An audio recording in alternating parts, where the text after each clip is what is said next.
In this video, we're going to be exploring 3 hours of forgotten South Park lore to fall asleep to.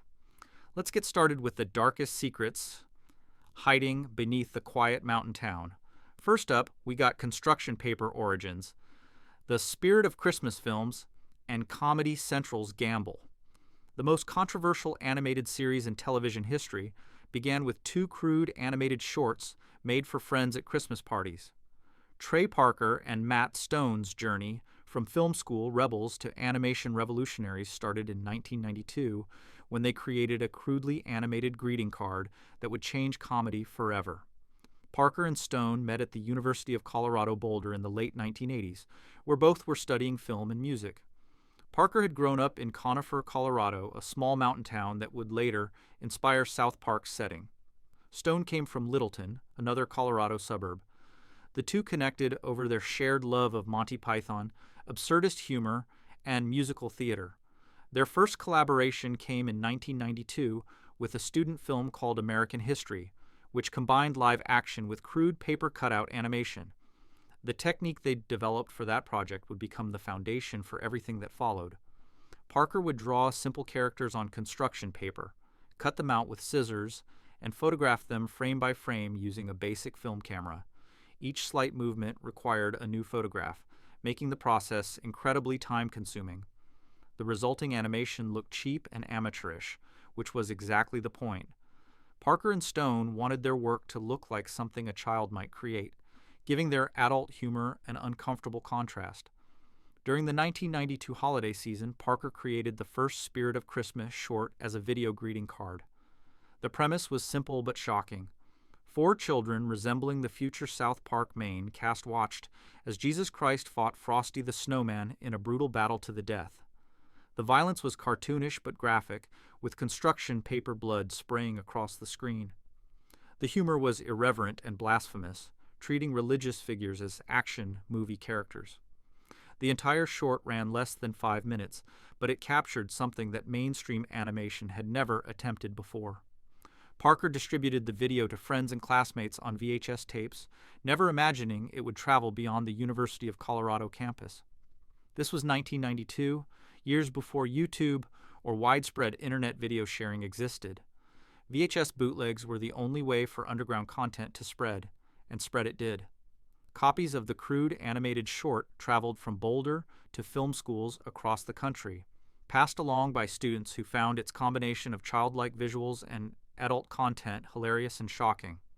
The first Spirit of Christmas short remained an underground curiosity for 3 years.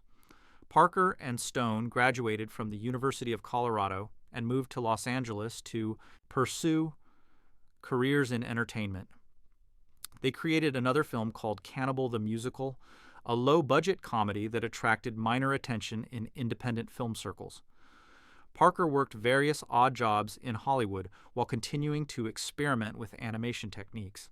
Stone focused on writing and producing, developing contacts within the entertainment industry. Everything changed in 1995 when Fox Broadcasting executive Brian Graydon discovered the original Spirit of Christmas short. Graydon had attended the University of Colorado and received a copy of the video through the campus network. He was impressed enough to contact Parker and Stone with an unusual proposal. Graydon wanted to commission a new animated Christmas card that he could send to friends and colleagues in the entertainment industry. He offered the duo a few $1,000s to create something similar to their 1992 short, but with higher production values and a longer runtime. Parker and Stone agreed immediately. They created the second Spirit of Christmas short, now commonly referred to as Jesus vs. Santa, to distinguish it from the earlier Jesus vs. Frosty version. This new short featured refined versions of characters who would become Stan Marsh, Kyle Broflovsky, Eric Cartman, and Kenny McCormick. The premise expanded on the original concept.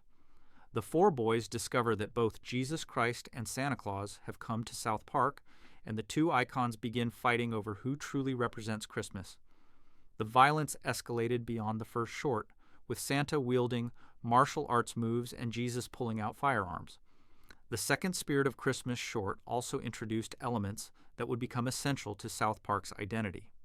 Kenny died violently during the conflict, establishing the running gag that would define his character.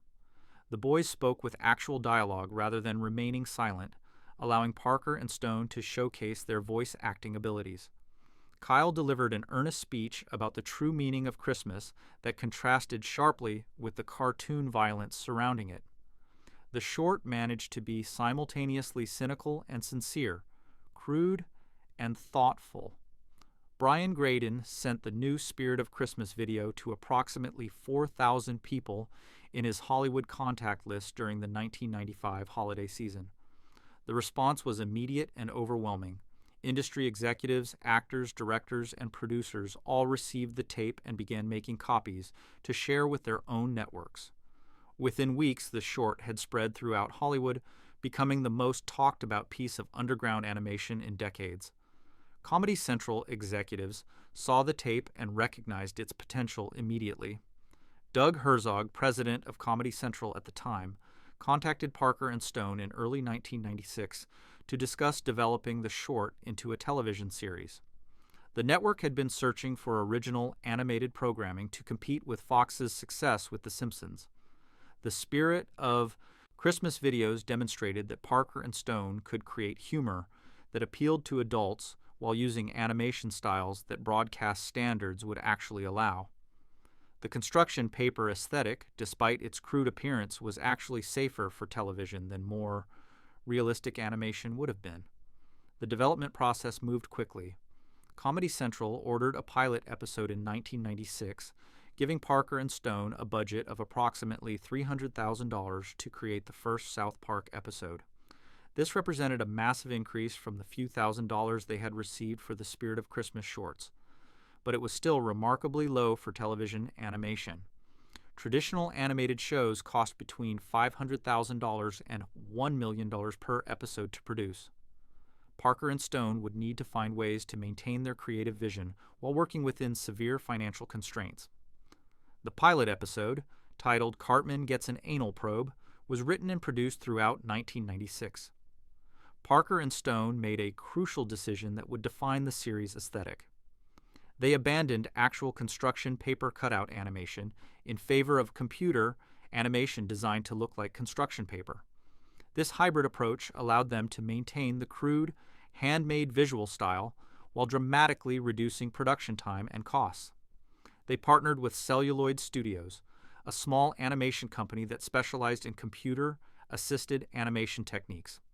The computer animation process involves scanning hand-drawn characters into digital format, then manipulating them using animation software. Each character still looked like a paper cutout, complete with visible construction paper texture and simple geometric shapes.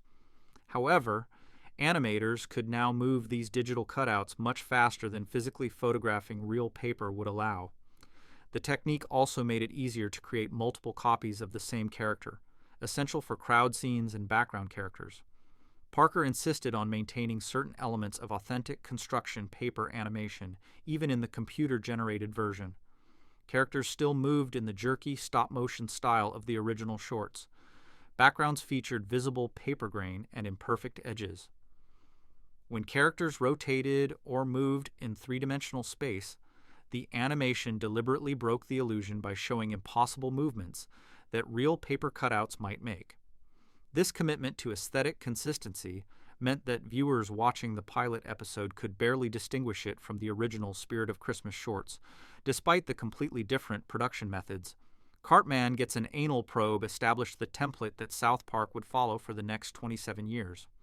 The episode opened with the four main characters waiting for the school bus on a snowy Colorado morning. Kyle's little brother, Ike, appeared as a Canadian immigrant with a distinctive flapping head animation. Cartman claimed he had been visited by aliens who performed medical experiments on him, a story that other boys dismissed as a dream. The episode's plot involved an actual alien invasion, with visitors from space using satellites to control the townspeople. The crude humor that defined the Spirit of Christmas shorts appeared throughout the pilot. Cartman passed gas repeatedly, with each flatulence event animated in exaggerated detail. Kenny died when aliens vaporized him with a ray gun. The adult characters spoke casually about inappropriate topics in front of children. Chef, the elementary school cafeteria worker, sang about having sexual relationships with the students' mothers. The content pushed boundaries that children's animation had never approached, yet the simple visual style made it feel less threatening than realistic depictions would have been. Comedy Central executives screened the pilot internally and tested it with focus groups throughout late 1996 and early 1997. The results were mixed but encouraging. Some viewers found the crude humor offensive and tasteless. Others recognized it as innovative satire that used animation to comment on American culture in ways that live action comedy could never achieve. The network made a calculated gamble that the show would attract enough curious viewers to justify its relatively low production costs. South Park premiered on Comedy Central on the 13th of August 1997, immediately following an episode of Duckmen. The first episode attracted approximately 980,000 viewers, a modest but respectable number for a cable network with limited reach. Word of mouth spread quickly as viewers told friends about the shocking, animated show featuring elementary school children discussing adult topics. By the fourth episode, viewership had grown to over 2 million, making South Park the highest-rated show in Comedy Central's history. The technical limitations that Parker and Stone faced during the pilot episode actually enhanced the show's appeal. The crude animation meant that episodes could be produced much faster than traditional animated shows. The Simpsons required 6 to 9 months to complete a single episode, moving through layers of script development, storyboarding, animation, and post-production. Parker and Stone discovered they could create South Park episodes in as little as 3 months, and would eventually reduce that timeline to less than a week. This production speed gave South Park a unique advantage in television comedy. The show could respond to current events and pop culture trends while they were still relevant. Traditional animated shows wrote scripts months or years before episodes aired, making topical humor nearly impossible. South Park could reference news stories, political scandals, and celebrity controversies that had occurred just weeks earlier. This immediacy made the show feel alive and dangerous in ways that other cartoons could never match. The Spirit of Christmas origins also established the collaborative relationship between Parker and Stone that would sustain the series for decades. Unlike many creative partnerships where one person serves as the primary visionary, Parker and Stone functioned as true equals. Parker handled most of the voice acting and musical composition, while Stone focused more on writing and producing. However, both contributed to every aspect of production, from initial concepts to final editing decisions. This partnership created a consistent creative vision that prevented the show from becoming diluted as it grew more successful. George Clooney's involvement in the pilot episode provided the series with an unexpected publicity boost.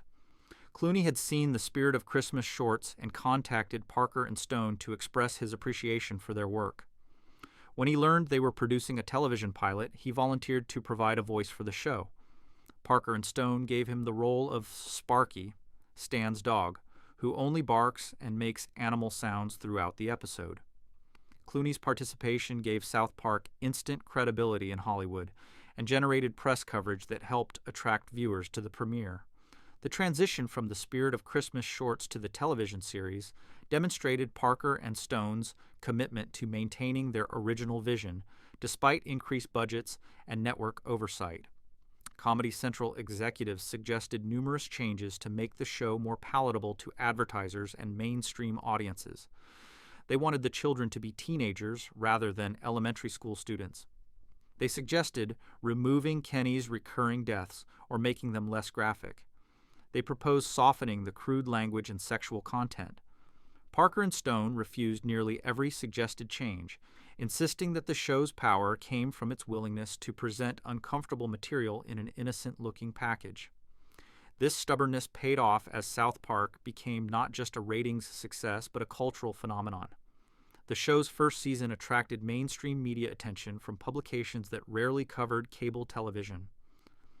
Time magazine featured South Park in a cover story about the future of comedy. The New York Times published multiple articles analyzing the show's satirical approach to American culture.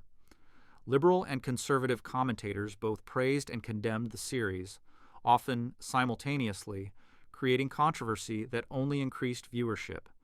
The construction paper aesthetic that began as a necessity in Parker and Stone's college dorm room became one of the most recognizable visual styles in television history.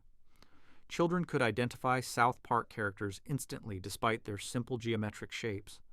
The crude animation style became synonymous with edgy adult comedy, influencing dozens of subsequent animated series. What started as two film students making a crude Christmas card had evolved into a template that would define a new era of television animation. Sometimes the biggest ideas begin with the smallest, most sincere intentions. Parker and Stone never set out to revolutionize television or create a multi-billion-dollar franchise. They simply wanted to make their friends laugh with irreverent, animated shorts that combined childlike visuals with adult sensibilities. The fact that this impulse transformed into one of the longest-running and most influential comedies in television history demonstrates how authentic creative vision can overcome limited resources and technical constraints. South Park's origin story proves that innovation often comes from working within limitations rather than having unlimited budgets and resources. The construction paper aesthetic emerged because Parker and Stone couldn't afford professional animation. The crude humor developed because they were creating content for friends rather than trying to please network executives.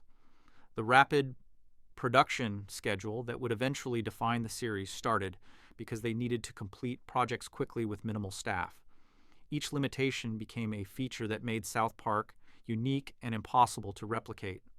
South Park SquarePants started when film students Trey Parker and Matt Stone created an educational comic called The Inner Tidal Zone at the Orange County Marine Institute in 1984. Wait, that's wrong. Let me start over with the correct summary. South Park began with two crude animated shorts made for Christmas parties. The first Spirit of Christmas short, Jesus vs. Frosty, was created in 1992 as a student film at the University of Colorado, featuring construction paper cutouts animated frame by frame. Fox executive Brian Graden commissioned a second version, Jesus vs. Santa, in 1995, sending it to 4,000 Hollywood contacts where it became an underground sensation. Comedy Central president Doug Herzog saw the tape and offered Parker and Stone a deal to develop a television series in 1996. The pilot episode, Cartman Gets an Anal Probe, was produced for $300,000 using computer animation designed to look like construction paper, maintaining the crude aesthetic while dramatically reducing production time. South Park premiered on the 13th of August 1997, attracting modest initial viewership that quickly grew to over 2 million viewers within 4 episodes. George Clooney provided the voice of Stan's dog Sparky in the pilot, lending credibility to the unknown creators. The technical limitations that forced Parker and Stone to use simple animation actually became the show's greatest strength, allowing for faster production schedules that would eventually enable South Park to comment on current events while they remained topical. What began as a simple Christmas card to make friends laugh became one of the most influential animated series in television history. Before we move on, make sure to subscribe if you're enjoying this breakdown.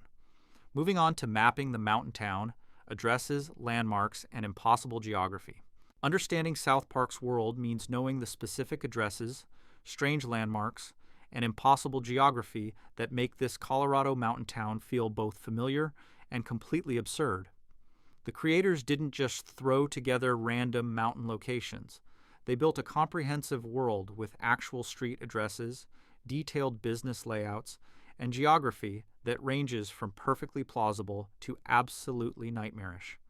The most referenced address in South Park might just be 2001 Bonanza Street, where Stan Marsh lives with his parents, Randy and Sharon, along with his older sister, Shelley. This address appears in multiple episodes when characters need directions or when mail gets delivered to the Marsh household. The house itself sits in a typical suburban neighborhood layout, with similar-looking homes lining both sides of the street. The Marsh residence features brown wood siding, a pitched roof suitable for heavy Colorado snowfall, and a small front yard that appears in countless episodes. The neighborhood geography establishes the show's core dynamics through deliberate placement. Stan's house sits within walking distance of Kyle Broflovsky's home, allowing the two best friends to meet up easily before school each morning. Kenny McCormick's house sits in the poor section of town, visually distinguished by its rundown appearance and location near the railroad tracks. Eric Cartman's house occupies a middle-class area with his single mother raising him in a modest but comfortable home. These addresses create a believable small-town structure where characters can realistically encounter each other throughout their daily routines. The boys walk the same route to school each morning, passing recognizable landmarks and locations that appear consistently across seasons. This attention to geographic logic helps ground the show's increasingly absurd plots in something that feels like an actual community. South Park Elementary serves as the central location for most episodes, functioning as both an educational institution and a gathering place for the town's children. The school's interior layout has been mapped in remarkable detail across hundreds of episodes. The main hallway features gray lockers lining both walls, with classroom doors opening at regular intervals. Mr. Garrison's fourth grade classroom sits at the end of the main corridor, identifiable by its arrangement of desks in neat rows facing a blackboard and teacher's desk. The school building includes locations that serve specific narrative purposes. The cafeteria appears whenever Chef needs to interact with the main characters, or when lunchtime scenes require a crowded setting with background students. The gymnasium hosts assemblies, presentations, and various athletic activities that allow for larger group scenes.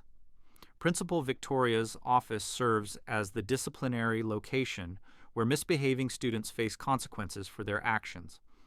The playground behind South Park Elementary features specific equipment that appears across multiple seasons. A tetherball pole stands in one corner, serving as a gathering spot for the boys during recess. Basketball hoops provide locations for athletic competitions and casual games. The playground's consistent layout means viewers can orient themselves immediately when scenes shift to outdoor school locations. Beyond the residential and educational areas, South Park's business district contains numerous recurring establishments that give the town commercial authenticity.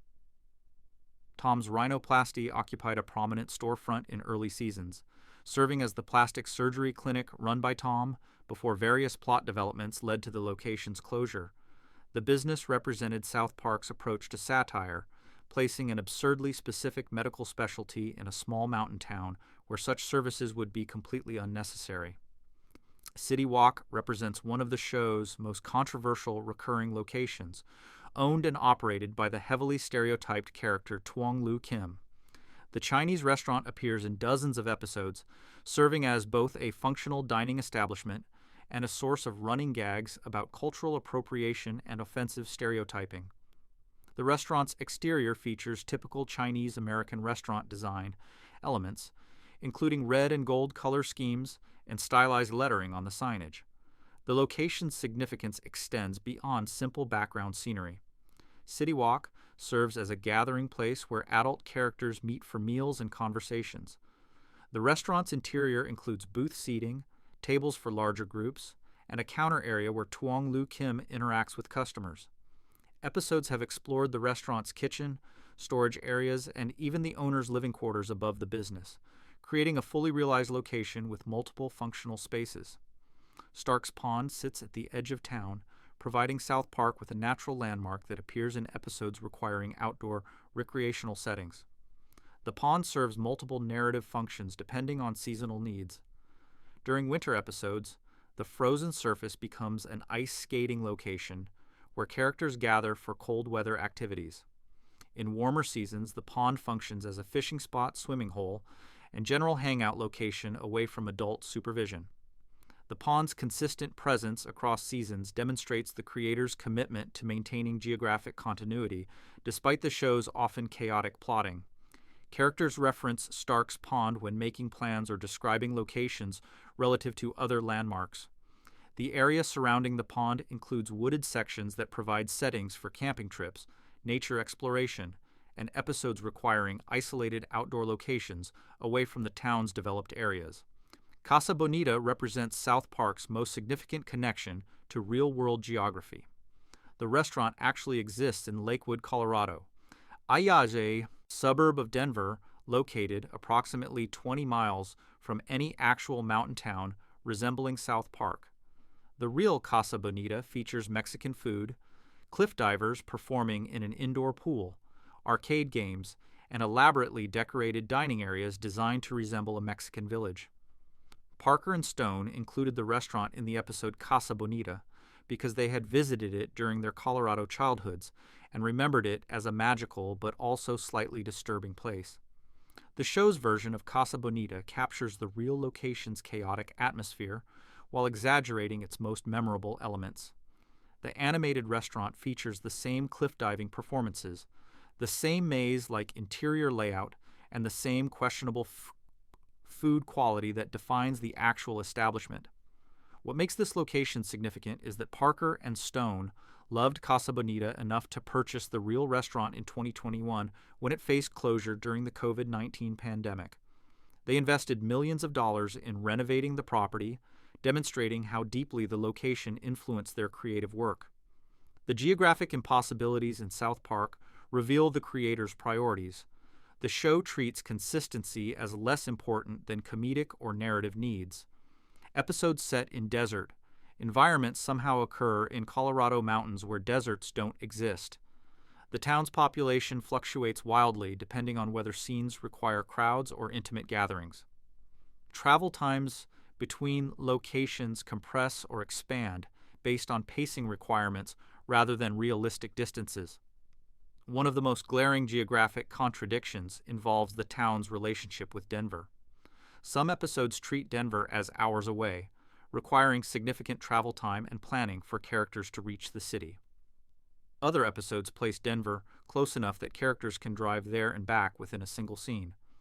This flexibility allows the creators to use Denver as either a distant destination representing the broader world beyond South Park or as an accessible nearby city when plots require urban settings.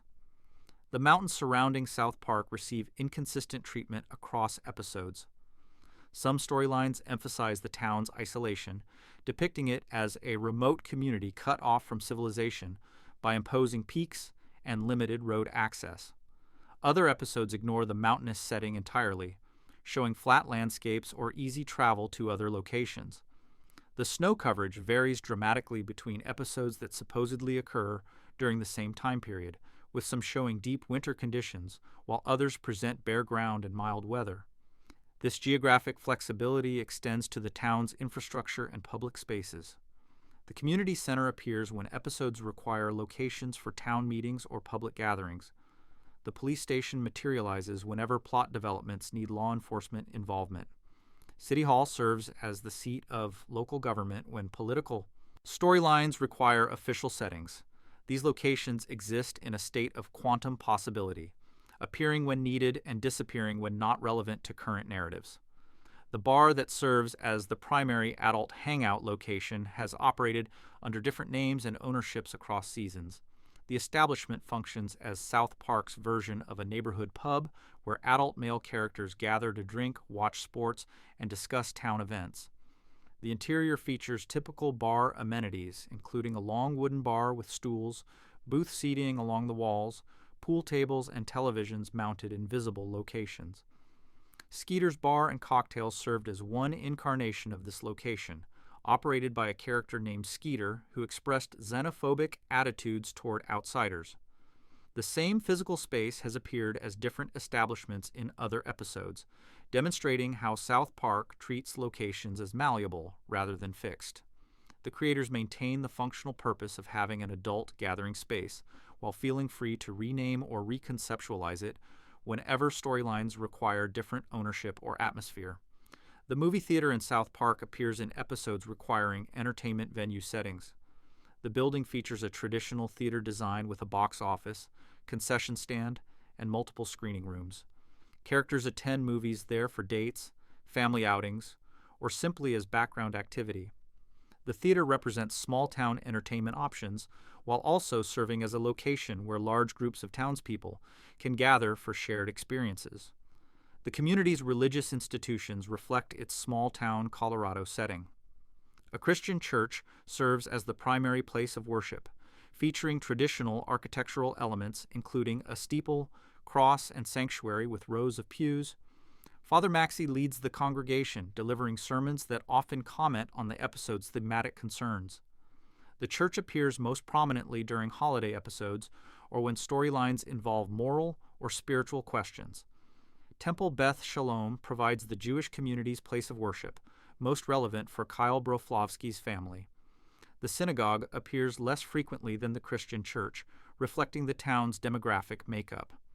Episodes exploring Jewish holidays or cultural traditions utilize this location to provide authentic religious context while also subjecting Jewish practices to the same satirical treatment that South Park applies to all religious traditions. The town's medical facilities include Hell's Pass Hospital, which serves as the primary healthcare location when characters require emergency treatment or routine medical care. The hospital features typical emergency room settings, patient rooms, surgical facilities, and waiting areas where concerned family members gather during medical crises. Dr. Doctor, one of the show's recurring joke characters, works at the hospital along with various nurses and medical staff who appear as needed. South Park's geography also includes locations that exist specifically for single episodes or limited story arcs. The Museum of Tolerance appeared in an episode satirizing political correctness and forced acceptance. Superfoon Times served as a children's entertainment venue similar to Chuck E. Cheese. These single-use locations demonstrate how South Park creates detailed environments for specific narratives without feeling obligated to maintain them across future episodes. The town square or central plaza serves as a gathering point during episodes requiring large crowds or public events. The space includes open areas suitable for demonstrations, festivals, or town meetings. A gazebo or bandstand structure provides a focal point where speakers can address assembled crowds. This central location allows the show to depict South Park as a cohesive community where residents share public spaces and collective experiences. The surrounding wilderness areas provide settings for episodes requiring isolated outdoor locations. The mountains contain forests, caves, and remote areas where characters can encounter wildlife, get lost, or experience adventures away from civilization. These wilderness settings contrast with the town's suburban development, offering narrative possibilities that wouldn't work in urban or residential locations. The school bus route that appears in the opening credits establishes a consistent path through town. The bus travels along roads that pass various landmarks and locations, creating a visual tour of South Park's geography. This daily journey reinforces the town's layout while also serving as a recurring motif that signals the start of each episode's events. South Park's geographic flexibility ultimately serves the show's satirical purposes more than any commitment to realistic world building. The creators build detailed locations when specificity enhances humor or storytelling, then abandon that detail when flexibility better serves their needs.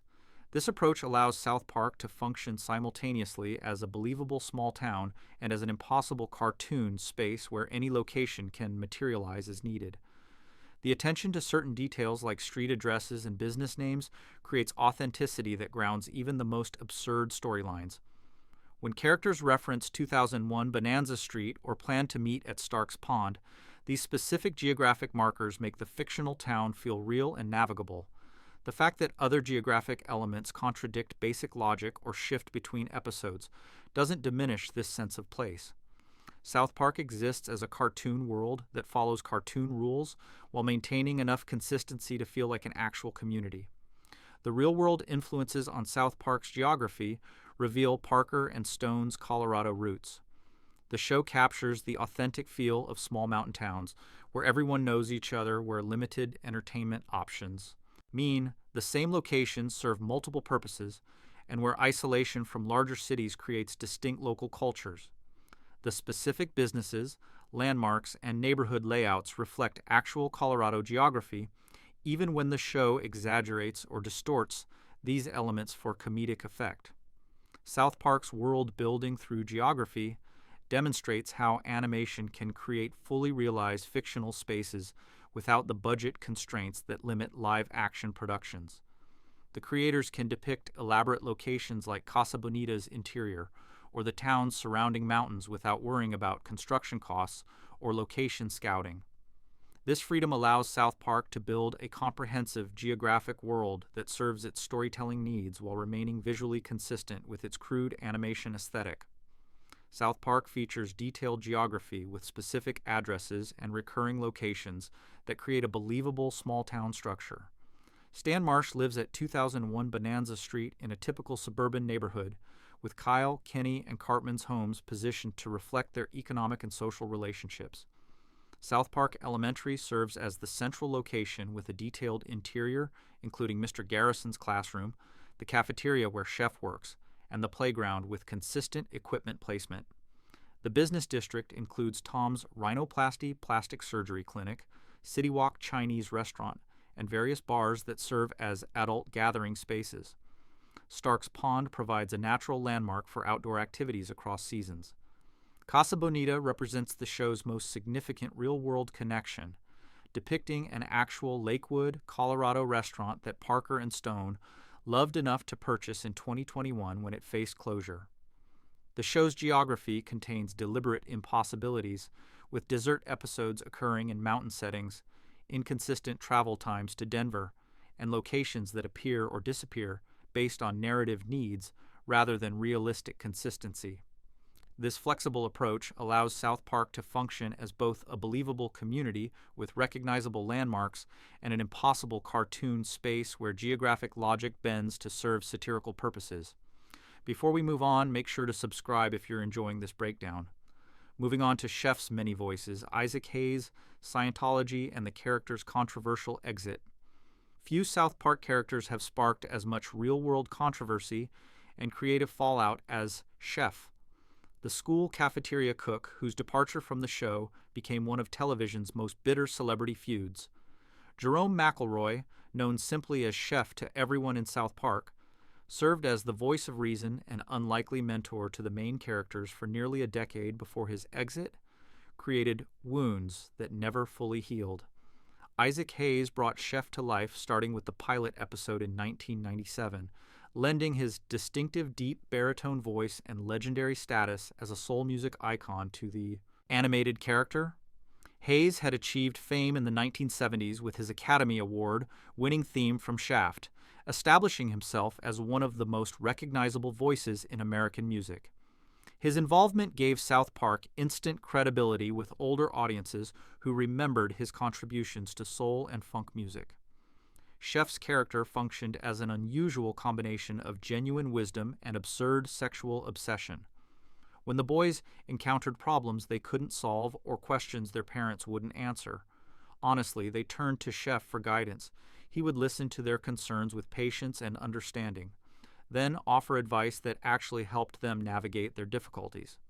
This made him one of the few truly reliable adults in South Park's chaotic world. However, Chef's guidance sessions would frequently derail into elaborate songs about his sexual exploits and romantic conquests. These musical numbers became one of the show's most distinctive elements, with Hayes performing original compositions that combined smooth soul music with increasingly explicit lyrics about his encounters with women. The contrast between Chef's role as mentor and his obsession with sex created comedy, while also making him feel like a complete character rather than a simple stereotype. Hayes contributed significantly to the creative development of his character beyond just voice acting. He helped write many of Chef's songs, drawing on his decades of experience in the music industry to craft compositions that sounded authentically like 1970s soul music.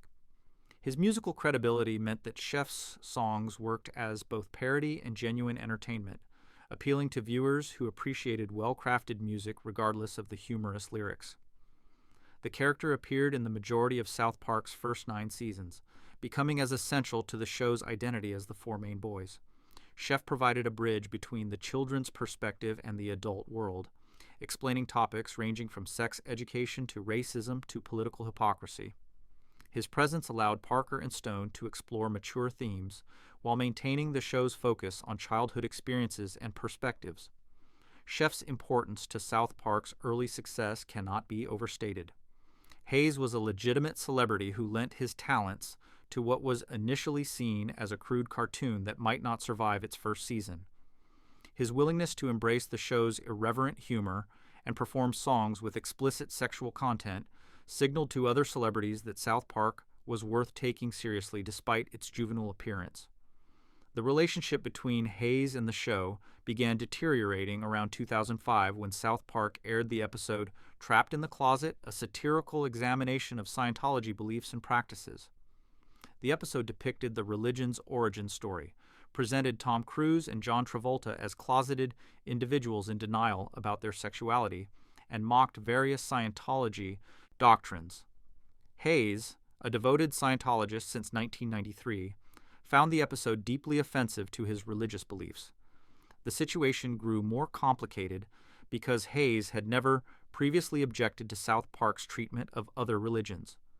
The show had satirized Christianity, Judaism, Islam, Mormonism, Buddhism, and virtually every other major religious tradition with equal irreverence. Sheff had appeared in episodes mocking various faiths, with Hayes voicing the character without complaint. This made his sudden objection to religious satire seem hypocritical to many observers. Hayes initially remained silent about Trapped in the Closet when it aired on the 16th of November, 2005. He continued voicing Sheff in subsequent episodes and made no public statements suggesting dissatisfaction with the show. However, behind the scenes, pressure was building from the Church of Scientology, which had a long history of aggressively defending itself against criticism and satire. On the 13th of March 2006, a statement attributed to Hayes announced his resignation from South Park. The statement claimed that Hayes could no longer tolerate the show's intolerance and bigotry toward religious beliefs. It specifically cited the show's mockery of religious figures and practices as incompatible with Hayes's personal values and commitment to religious tolerance. Parker and Stone immediately questioned the authenticity of this statement. They noted that Hayes had never personally contacted them about any concerns or objections. The statement's language sounded like it had been crafted by public relations professionals rather than Hayes himself. Most significantly, Hayes had just suffered a stroke in January 2006, leaving him with speech difficulties and cognitive impairments that made it unlikely he had composed the detailed resignation statement. The creators responded publicly to Hayes' departure with statements that mixed disappointment with pointed criticism of his apparent hypocrisy. Stone remarked that Hayes had no problem taking money from the show while it satirized other religions, but suddenly developed principles when Scientology became the target. Parker added that they felt sorry for Hayes because it seemed like the Church of Scientology was manipulating a sick man for their own purposes. The situation remained ambiguous because Hayes never clearly confirmed or denied the resignation statement. His stroke had left him unable to communicate effectively, and he gave no interviews explaining his decision in his own words. Friends and family members offered conflicting accounts, with some supporting the resignation and others suggesting Hayes had been pressured by Scientology leadership. South Park addressed Hayes' departure in the Season 10 premiere episode titled The Return of Sheff, which aired on the 22nd of March 2006. The episode provided one of the most brutal send-offs in television history, using audio clips from previous episodes to create new dialogue that made Sheff sound like he had been brainwashed by a cult called the Super Adventure Club. The Return of Sheff depicted the character returning to South Park after joining an organization that molested children. The boys initially welcomed him back with excitement, but quickly realized something had changed. Sheff spoke in disjointed sentences created by stitching together audio from earlier episodes, making him sound confused and manipulated. The voice work was technically impressive but deeply unsettling, transforming Hayes' distinctive voice into something alien and disturbing. The episode's climax featured Sheff falling off a bridge, being impaled on a tree branch, mauled by a mountain lion and a bear, and then having his body torn apart while still alive. After his gruesome death, Sheff's corpse was taken by members of the Super Adventure Club, who performed a ceremony that transformed him into Darth Sheff, a character who appeared briefly in later episodes as a minor antagonist. This savage treatment of a beloved character shocked fans and critics. Many interpreted it as Parker and Stone's revenge against Hayes for abandoning the show, or more accurately, their revenge against the Church of Scientology for what they believed was manipulation of a sick man. The episode's end credits included a title card stating that they loved Sheff and would miss him, but blaming his departure on a fruity club that brainwashed him. Hayes died on the 10th of August 2008 roughly 2 years after his departure from South Park. He was 65 years old and had never fully recovered from the stroke he suffered in early 2006. His death prompted tributes from across the entertainment industry, with many artists and actors praising his contributions to music and his groundbreaking work as one of the first African-American composers to win an Academy Award. Parker and Stone released a statement after Hayes' death that acknowledged his importance to South Park's success, while maintaining their position that his departure had been manipulated by outside forces. They expressed genuine sadness at losing someone they had worked with closely for nearly a decade, stating that Hayes was a huge part of making South Park what it became. The years following Hayes' death brought some reassessment of the controversy. Several people close to Hayes suggested that he had indeed been pressured by the Church of Scientology to resign from South Park. They claimed that Hayes personally had no problem with the show's satire, but that church leadership demanded he make a public statement distancing himself from content that criticized Scientology. Hayes' son, Isaac Hayes III, stated in interviews that his father never wanted to leave South Park and that the resignation statement did not reflect his actual views. He claimed that church officials took advantage of his father's impaired condition after the stroke to issue statements without his full understanding or consent. This account supported Parker and Stone's initial suspicions about the circumstances surrounding the resignation. However, other family members and friends defended the resignation as authentic, claiming Hayes had genuinely felt uncomfortable with the show's direction and made the decision himself despite his health issues. They argued that Hayes had the mental capacity to make his own choices even after the stroke, and that suggesting otherwise insulted his autonomy and dignity. The controversy revealed deeper tensions between South Park's satirical approach and religious organizations' sensitivity to public criticism. The Church of Scientology had a long documented history of aggressive responses to perceived enemies, including harassment campaigns, lawsuits, and pressure on members to cut ties with critics. South Park's willingness to mock Scientology with the same irreverence it applied to other religions created an irreconcilable conflict with an organization that viewed such mockery as a form of persecution. Chef's departure also highlighted the show's evolution from a crude cartoon into a significant cultural force, capable of creating real-world consequences for major institutions and public figures. When South Park mocked Christianity or Judaism, those large established religions largely ignored the satire or responded with mild disapproval. Scientology, a smaller and more defensive organization, responded with what appeared to be a coordinated effort to damage the show by removing one of its most beloved characters. The Return of Chef episode itself became controversial within the broader conversation about appropriate responses to personal and professional betrayals. Critics argued that Parker and Stone went too far in their depiction of Chef's death, that the gruesome violence and sexual misconduct implications represented vindictive retaliation rather than legitimate satire. Defenders countered that the episode perfectly captured South Park's refusal to be controlled or censored by external pressure, regardless of the personal costs. The voice manipulation technique used in The Return of Chef demonstrated the technical sophistication that South Park had developed by its 10th season. The audio editing required to create coherent sentences from existing dialogue clips without Hayes' participation showed impressive skill. The result sounded convincingly like Hayes, while also sounding wrong in subtle ways that enhanced the episode's themes about brainwashing and loss of identity. Chef's legacy in South Park remained complicated after his departure. The character had been so integral to the show's early identity that his absence created a noticeable void. No new character emerged to fill Chef's role as the adult who genuinely cared about the boys and provided them with honest guidance.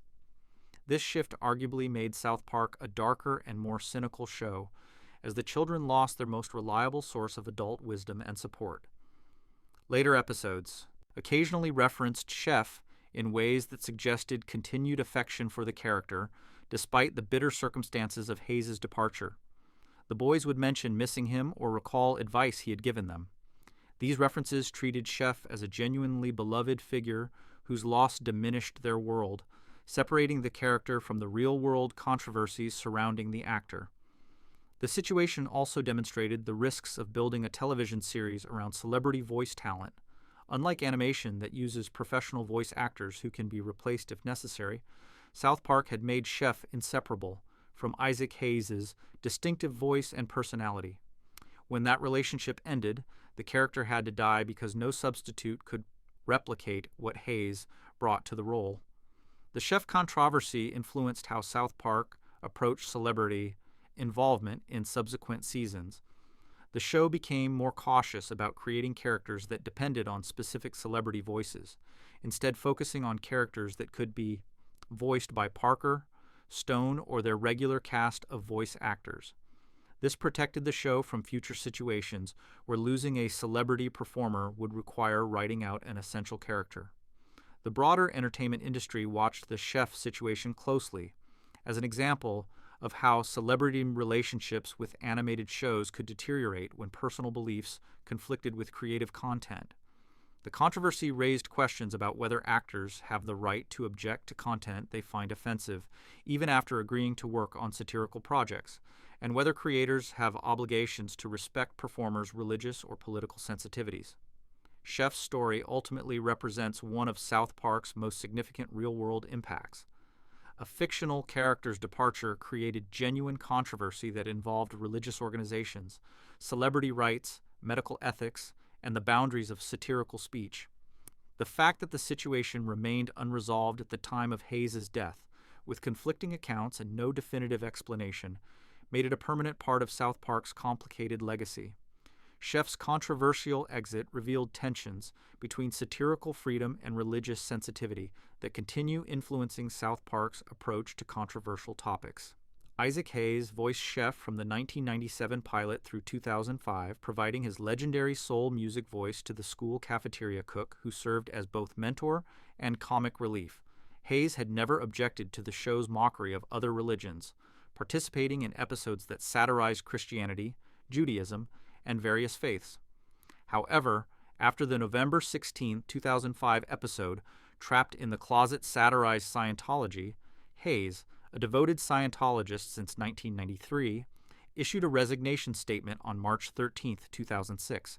Parker and Stone questioned the statement's authenticity, noting Hayes had suffered a stroke in January 2006 that impaired his speech and cognition, and suggesting the Church of Scientology had manipulated a sick man. The Season 10 premiere, The Return of Chef on March 22, 2006, brutally killed off the character, using manipulated audio from previous episodes to make Chef sound brainwashed by a child-molesting cult, then depicted his graphic death and transformation into Darth Chef. Hayes died on August 10, 2008, without ever clearly confirming or denying the resignation, leaving the controversy permanently unresolved. Hayes' son later claimed his father never wanted to leave and was pressured by Scientology leadership, while others defended the resignation as authentic. The situation demonstrated South Park's willingness to sacrifice a beloved character rather than submit to external pressure, fundamentally changing the show's tone by removing the boys' most reliable adult mentor. Before we move on, make sure to subscribe if you're enjoying this breakdown. Moving on to time, continuity, and reality manipulation. On the 12th of April 2000, South Park aired an episode that fundamentally changed how the series handled one of animation's most sacred rules. Fourth grade advanced the main characters from third to fourth grade, explicitly acknowledging that time could pass and children could age in ways that most animated shows carefully avoided. The episode opened with the boys dreading their transition to fourth grade, worried that everything would change and their friendships might not survive. This premise allowed Parker and Stone to comment on how people fear change even when circumstances remain largely the same. The boys discovered that fourth grade felt remarkably similar to third grade, just with a different teacher and slightly adjusted expectations. Mr. Garrison's replacement as the boys' teacher introduced Ms. Choksondik, a character whose name reflected South Park's commitment to crude humor, even in structural episodes. The new teacher brought different dynamics to classroom scenes, while maintaining the basic format of children interacting with authority figures who are often more childish than their students. This substitution demonstrated that South Park could evolve specific elements while preserving its core formula. The decision to age the characters represented a significant gamble for the series.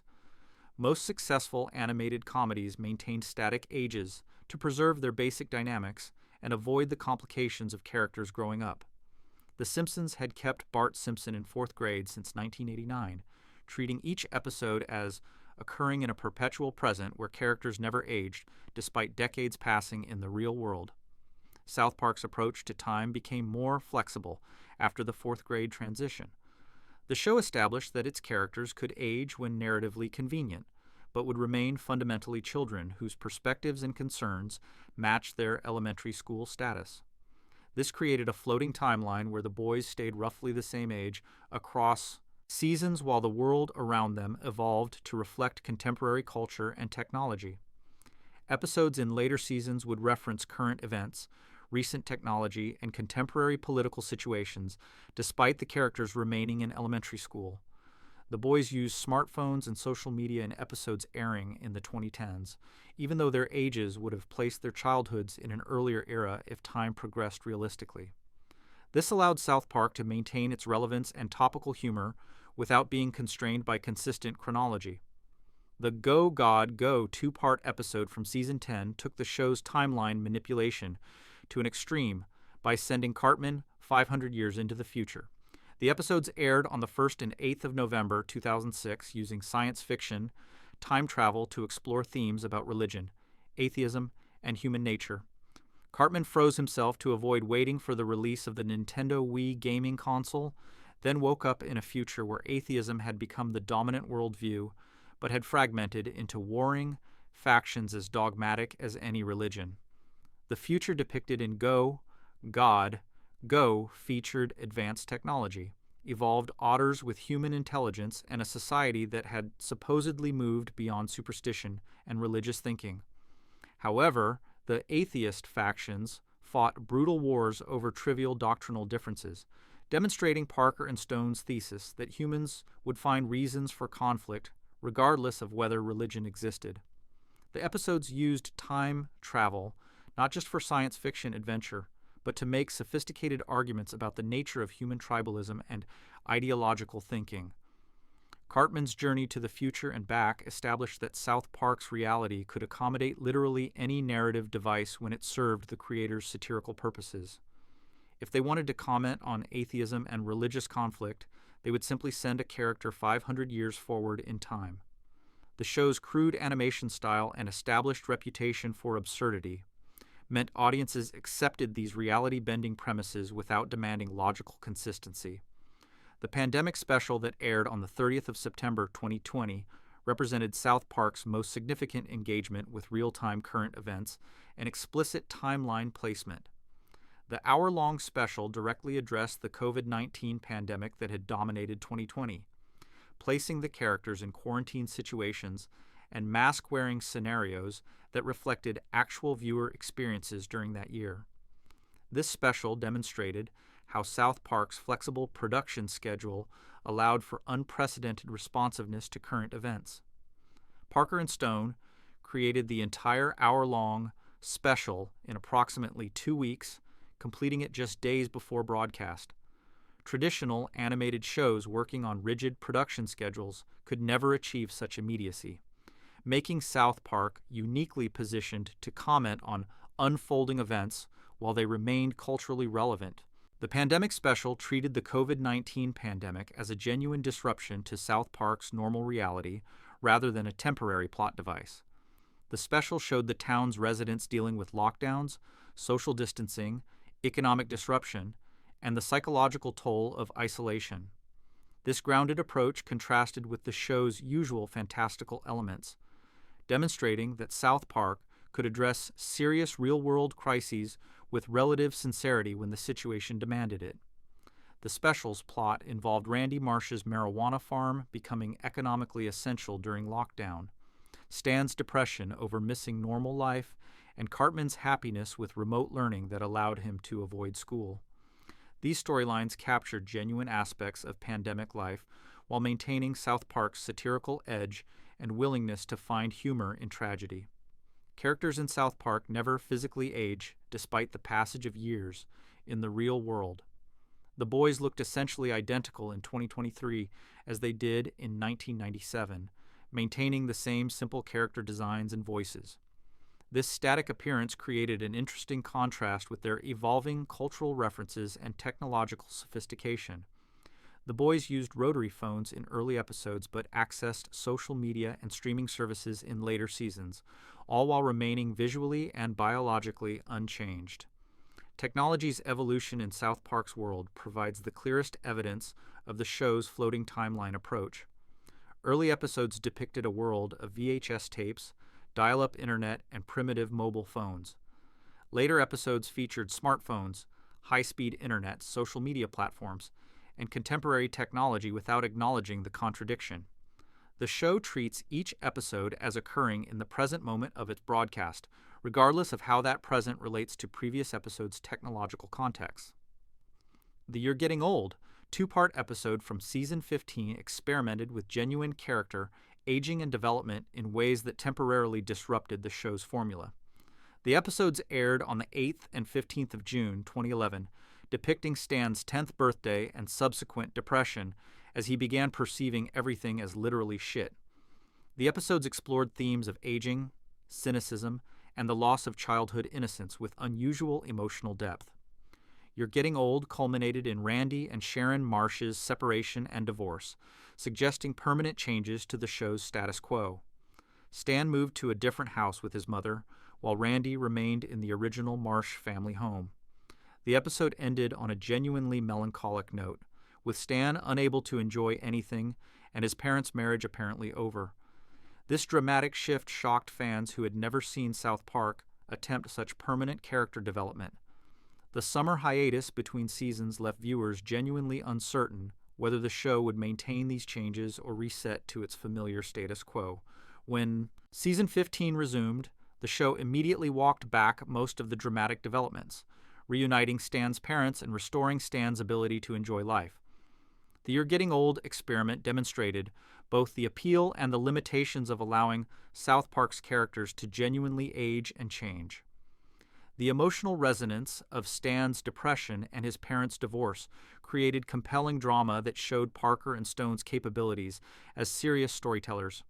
However, the show's fundamental format depended on maintaining stable character relationships and dynamics that would be disrupted by permanent family changes or character development.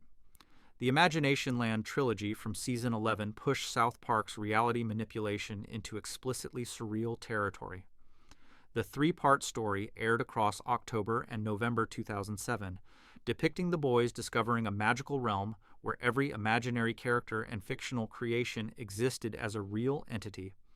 The episodes featured characters from countless other intellectual properties, including Superman, Popeye, Luke Skywalker, and hundreds of others existing together in a shared universe.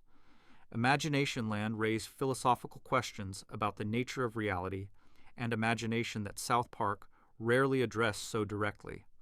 The episodes suggested that imaginary characters and stories held genuine power in shaping human understanding and behavior, making them real in ways that transcended their fictional origins. This unusually thoughtful premise coexisted with typical South Park crude humor, including a running gag about Cartman winning a bet that entitled him to humiliate Kyle sexually. The trilogy climaxed with a nuclear attack on Imagination Land by the United States government, based on the logic that terrorist attacks in imagination could spread to reality. This absurd premise satirized post-9/11 security paranoia and America's willingness to destroy things it feared rather than understanding them. The episodes demonstrated how South Park could use fantasy premises to comment on real political anxieties and governmental overreach. The show's approach to continuity evolved alongside its timeline flexibility. Early seasons maintained relatively consistent character relationships and referenced previous episodes occasionally. Later seasons began calling back to earlier storylines more frequently, creating ongoing narratives that stretched across multiple episodes or entire seasons. This shift towards serialization marked a significant change in how South Park structured its storytelling. Season 18's decision to embrace serialization represented the most dramatic departure from South Park's traditional episodic format. The season aired from September through December 2014, with each episode building on previous installments to create an ongoing narrative about gentrification, technology companies, and cultural change in South Park. Randy Marsh's decision to allow a Whole Foods store in town triggered a chain of events that affected every subsequent episode in the season. This serialized approach generated mixed reactions from fans and critics. Some appreciated the ambition and complexity of season-long storytelling that allowed for deeper character development and more sophisticated satire. Others missed the episodic format that had allowed viewers to watch any episode independently without needing to understand ongoing storylines. Parker and Stone themselves eventually acknowledged that heavy serialization constrained their ability to respond to current events and limited their creative flexibility. The show partially retreated from serialization in subsequent seasons while maintaining some ongoing elements. Certain storylines would continue across multiple episodes, but individual episodes became more self-contained and accessible to casual viewers. This compromise approach allowed South Park to maintain narrative continuity when beneficial while preserving the episodic flexibility that had always been one of its strengths. Member berries appeared in Season 20 as a recurring element that connected multiple episodes while commenting on nostalgia, culture, and political movements. These sentient berries caused people who ate them to obsessively reminisce about the past, saying "member" when recalling various cultural touchstones from previous decades. The Member Berry storyline ran throughout the entire season that aired from September through December 2016, tying together themes about Donald Trump's presidential campaign, internet trolling, and the appeal of nostalgic thinking. The Member Berries concept allowed South Park to satirize how people use selective memory and idealized visions of the past to avoid engaging with present challenges. The berries represented the comforting but ultimately harmful tendency to believe that everything was better in some undefined earlier era. This theme had particular relevance during the 2016 presidential election, when campaign slogans explicitly promised to restore America to some previous state of greatness. South Park's relationship with continuity and timeline ultimately serves its satirical and comedic purposes rather than any commitment to realistic world building. The show maintains enough consistency to feel like a coherent universe where actions have consequences and characters remember past events. However, it freely abandons consistency when flexibility better serves current creative needs or topical commentary. This approach has allowed South Park to remain culturally relevant for over 25 years without being trapped by decisions made in earlier seasons. Characters can age when that serves a story, then remain static when aging would complicate the show's basic formula. Technology can evolve to match contemporary reality without requiring explanation for how that evolution occurred. Major life changes like divorce or death can be walked back when they prove too limiting for future storytelling. The show's crude animation style supports this flexible reality by never attempting photorealism or detailed world building that would require consistency. The simple character designs and deliberately cheap-looking backgrounds signal to viewers that South Park exists in a cartoon universe where cartoon logic applies. This visual approach gives Parker and Stone permission to bend reality in ways that more realistically animated shows could never attempt. South Park's time manipulation reveals deeper themes about how people experience reality and memory. The show suggests that consistency matters less than present experience, that the past can be rewritten or forgotten when convenient, and that the future holds infinite possibilities unconstrained by current circumstances. These themes emerge organically from the show's flexible approach to continuity rather than being stated explicitly. The floating timeline allows South Park to function as a perpetual satire of the present moment rather than a historical document of specific eras. Episodes from 1997 and episodes from 2023 both feel current because they address contemporary concerns using contemporary cultural references. The characters never age out of relevance because they exist in a permanent present that evolves alongside viewer experiences. South Park handles time and continuity through a floating timeline that keeps characters perpetually in elementary school while allowing cultural and technological evolution.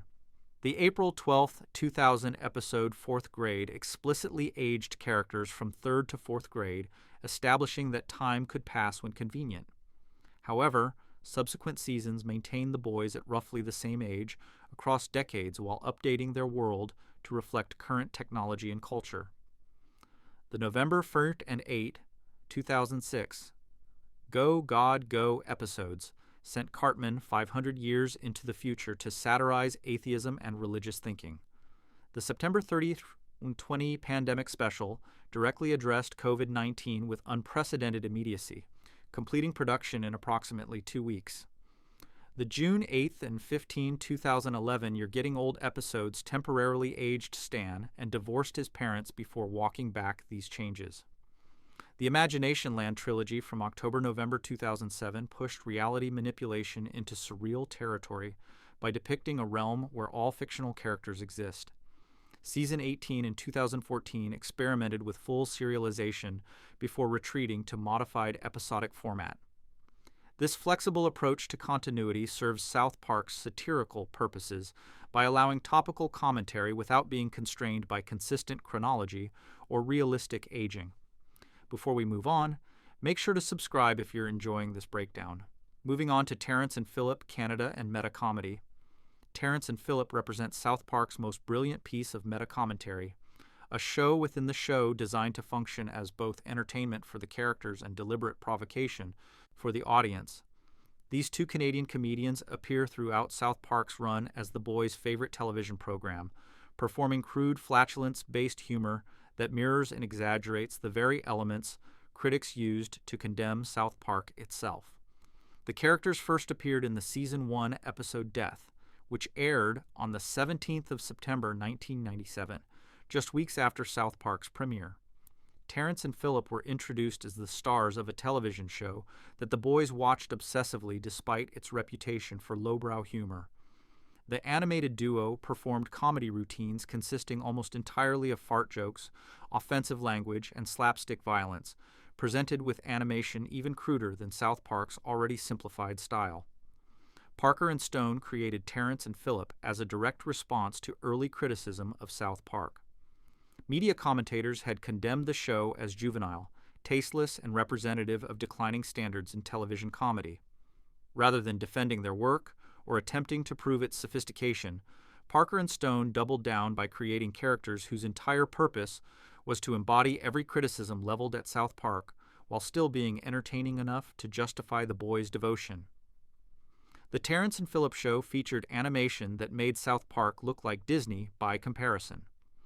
The characters consisted of simple oval heads with minimal facial features, bodies made of basic geometric shapes, and mouths that flapped open and closed without any attempt at lip syncing. When the characters farted, the animation depicted green gas clouds and exaggerated sound effects that emphasized the crudeness rather than attempting subtle humor. Terrence and Phillip's comedy routines followed predictable patterns that parodied traditional comedy structures. One character would set up a premise, the other would subvert it with a fart or crude insult. Then both would laugh at their own joke, while their audience presumably did the same. This formula satirized how comedy could be reduced to simple stimulus-response patterns when creators stopped caring about sophistication or originality. The characters' Canadian identity added another layer of meaning to their role in South Park. Parker and Stone chose to make Terrence and Phillip Canadian as part of their ongoing satirical treatment of America's relationship with its northern neighbor. Canada in South Park exists as a bizarro version of the United States, similar enough to be recognizable, but different enough to seem foreign and slightly ridiculous. Canadian characters in South Park speak with distinctive flapping heads that separate into two pieces when they talk, creating a visual distinction that immediately identifies their nationality. This animation choice originated with Terrence and Phillip's design and expanded to represent all Canadians in the show's universe. The flapping head animation reinforced the crude aesthetic while also creating a memorable visual shorthand for Canadian identity. The most infamous use of Terrence and Phillip came in the Season 2 episode Not Without My Anus, which aired on the 1st of April, 1998. This episode aired immediately after Cartman's Mom is a Dirty Slut ended on a cliffhanger, revealing which of several men might be Cartman's father. Viewers tuning in, expecting resolution, instead received an entire episode focused exclusively on Terrence and Philip, with no appearance by any of South Park's main characters. Not Without My Anus functioned as an elaborate April Fool's Day prank on the audience. The episode title parodied the film Not Without My Daughter, while the plot involved Terrence and Philip traveling to Iran to rescue Terrence's daughter from Saddam Hussein. The episode contained every crude element that made Terrence and Philip controversial, including fart jokes, bathroom humor, and offensive stereotypes about Middle Eastern culture. The audience reaction to Not Without My Anus demonstrated exactly the dynamics that Parker and Stone wanted to explore. Fans were outraged that they had been made to wait for the Cartman's father reveal, flooding Comedy Central with angry calls and letters. Media coverage focused on whether the April Fool's prank had gone too far and damaged viewer trust. Parker and Stone had successfully turned their show into a commentary on audience expectations and the relationship between creators and consumers. The resolution to the Cartman's father cliffhanger finally came in the next episode. Cartman's Mom is Still a Dirty Slut, which aired on the 22nd of April, 1998. However, the damage to viewer expectations had already been done. Parker and Stone had proven they were willing to frustrate their audience and subvert narrative conventions when it served their satirical purposes, or simply amused them personally. The 1999 feature film South Park Bigger, Longer, and Uncut elevated Terrence and Philip from recurring gag to central plot device. The film's storyline revolved around the boys sneaking into an R-rated Terrence and Philip movie and learning an offensive language that sparked a moral panic among South Park's parents. This premise allowed Parker and Stone to comment on censorship, parental responsibility, and America's complicated relationship with free speech. The film depicted Terrence and Philip's movie, Asses of Fire, as containing language so offensive that it corrupted children who heard it. Kyle's mother, Sheila Broflovsky, led a campaign against Terrence and Philip that escalated into actual war between the United States and Canada. This absurd premise satirized how moral crusaders often blame entertainment for social problems while ignoring deeper issues like economic inequality, political dysfunction, or genuine threats to public welfare. Bigger, Longer, and Uncut gave Terrence and Philip actual character development beyond their crude comedy routines. The film showed them as real people dealing with fame, public controversy, and threats to their safety from zealous protesters. Terrence and Philip performed musical numbers that demonstrated Parker and Stone's song-writing abilities while maintaining the crude humor that defined these characters. The film's treatment of Canada as a foreign nation worthy of military invasion parodied American foreign policy and the tendency to blame other countries for domestic problems. The United States military in the film launches a full-scale assault on Canada based on nothing more than anger about a comedy duo's offensive movie. This satirized how America sometimes treats military action as an appropriate response to cultural or ideological disagreements. Canadian government and media responses to South Park's portrayal of their country revealed the complicated relationship between satire and national identity. Some Canadian commentators found the stereotypes offensive and the flapping head animation insulting. Others embraced the attention and recognized that South Park's Canada satire reflected more on American attitudes than on actual Canadian culture. South Park attracted some of music and entertainment's biggest names to provide voices for characters ranging from themselves to completely fictional creations. These celebrity appearances ranged from generous donations of talent to elaborate satirical performances that blurred the lines between homage and mockery. Radiohead's appearance in the Season 5 episode Scott Tenorman Must Die, which aired on the 11th of July, 2001, became one of South Park's most legendary celebrity cameos. The British rock band agreed to appear as themselves in an episode that many critics consider South Park's greatest achievement. The plot involved Cartman orchestrating an elaborate revenge scheme against Scott Tenorman, a teenager who had humiliated him by selling him pubic hair for $10. The episode's climax revealed that Cartman had arranged for Scott's parents to be killed, ground into chili, and fed to Scott at a chili cook-off. Radiohead attended the cook-off as special guests, and when Scott broke down crying after learning what he had eaten, the band mocked him for being a crybaby. Tom York delivered the line that he could put Scott on their list of people not to meet, completing Cartman's revenge by having Scott's favorite band witness his humiliation. Radiohead's willingness to participate in such a dark storyline demonstrated the band's understanding of South Park's humor and their comfort with appearing in morally ambiguous contexts. The band members voiced themselves without demanding script changes or attempting to protect their public images. This authentic participation made the episode more effective than if Parker and Stone had simply used impersonations. Robert Smith of The Cure appeared in the Season 2 episode Mecha Streisand, which aired on the 18th of February 1998. The episode parodied Japanese monster movies while satirizing Barbra Streisand's reputation for controlling her public image. Smith appeared as a superhero version of himself who could transform into a giant moth creature to battle Streisand's mechanical dinosaur form. The episode positioned Smith as the ultimate hero who saved South Park from destruction, portraying him with genuine admiration despite the absurd premise. Smith's appearance demonstrated that celebrities willing to embrace South Park's absurdist humor could receive surprisingly positive treatment. The episode treated him as legitimately cool and heroic rather than subjecting him to the mockery that less cooperative celebrities might receive. Korn, the NU metal band, appeared in the Season 3 Halloween episode Korn's Groovy Pirate Ghost Mystery, which aired on the 27th of October, 1999. The episode parodied Scooby-Doo cartoons while featuring the band as themselves investigating supernatural occurrences in South Park. The band members voiced their own characters and participated in solving a mystery involving what appeared to be pirate ghosts but turned out to be human criminals in disguise. The Korn episode showcased how South Park could celebrate musicians it genuinely appreciated while still subjecting them to the show's irreverent treatment. The band members appeared as competent mystery solvers who helped the kids while also being depicted as slightly ridiculous in ways that matched South Park's general approach to all characters.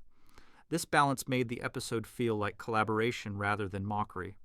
Rush received homage in the Season 2 episode Tom's Rhinoplasty, which aired on the 11th of February 1998. The Canadian rock band appeared in animated form, though they did not voice their own characters.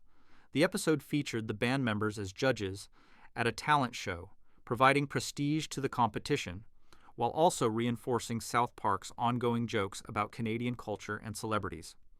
Jennifer Aniston provided the voice for Miss Stevens, the boys' substitute teacher, in the Season 4 episode Rainforest Schmainforest, which aired on the 7th of April 1999.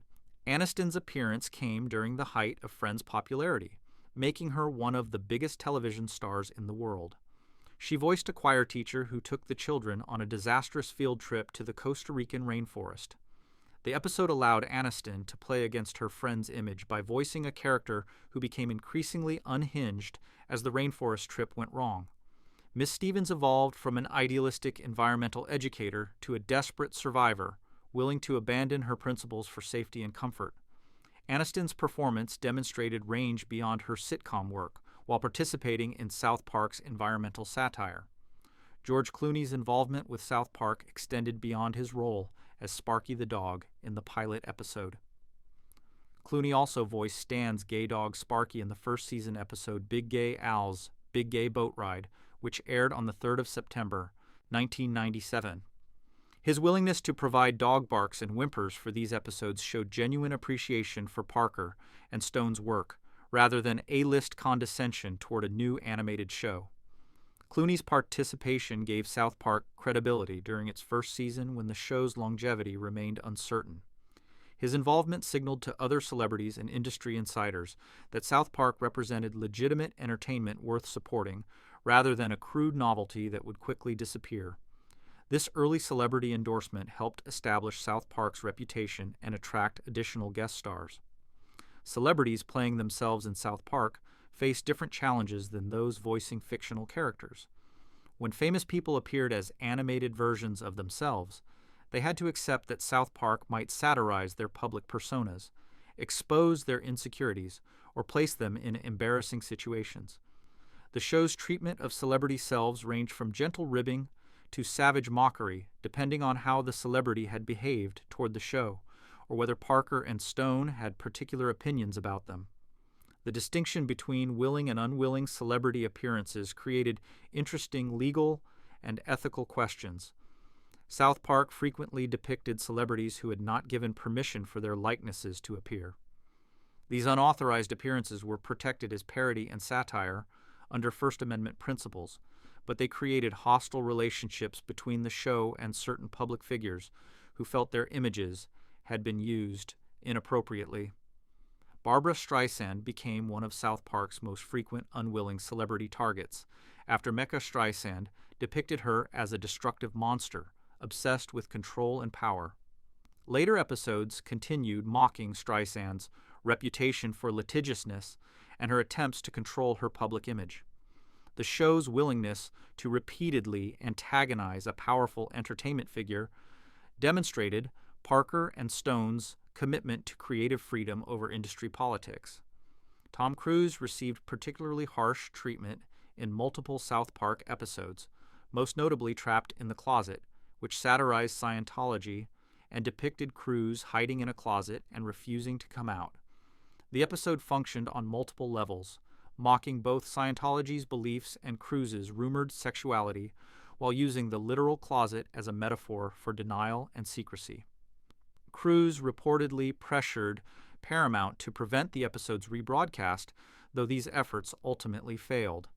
The show's approach to celebrity voices evolved as it became more successful and influential. Early seasons relied heavily on actual celebrities providing voices because the show's low budget and uncertain future made it difficult to attract top talent.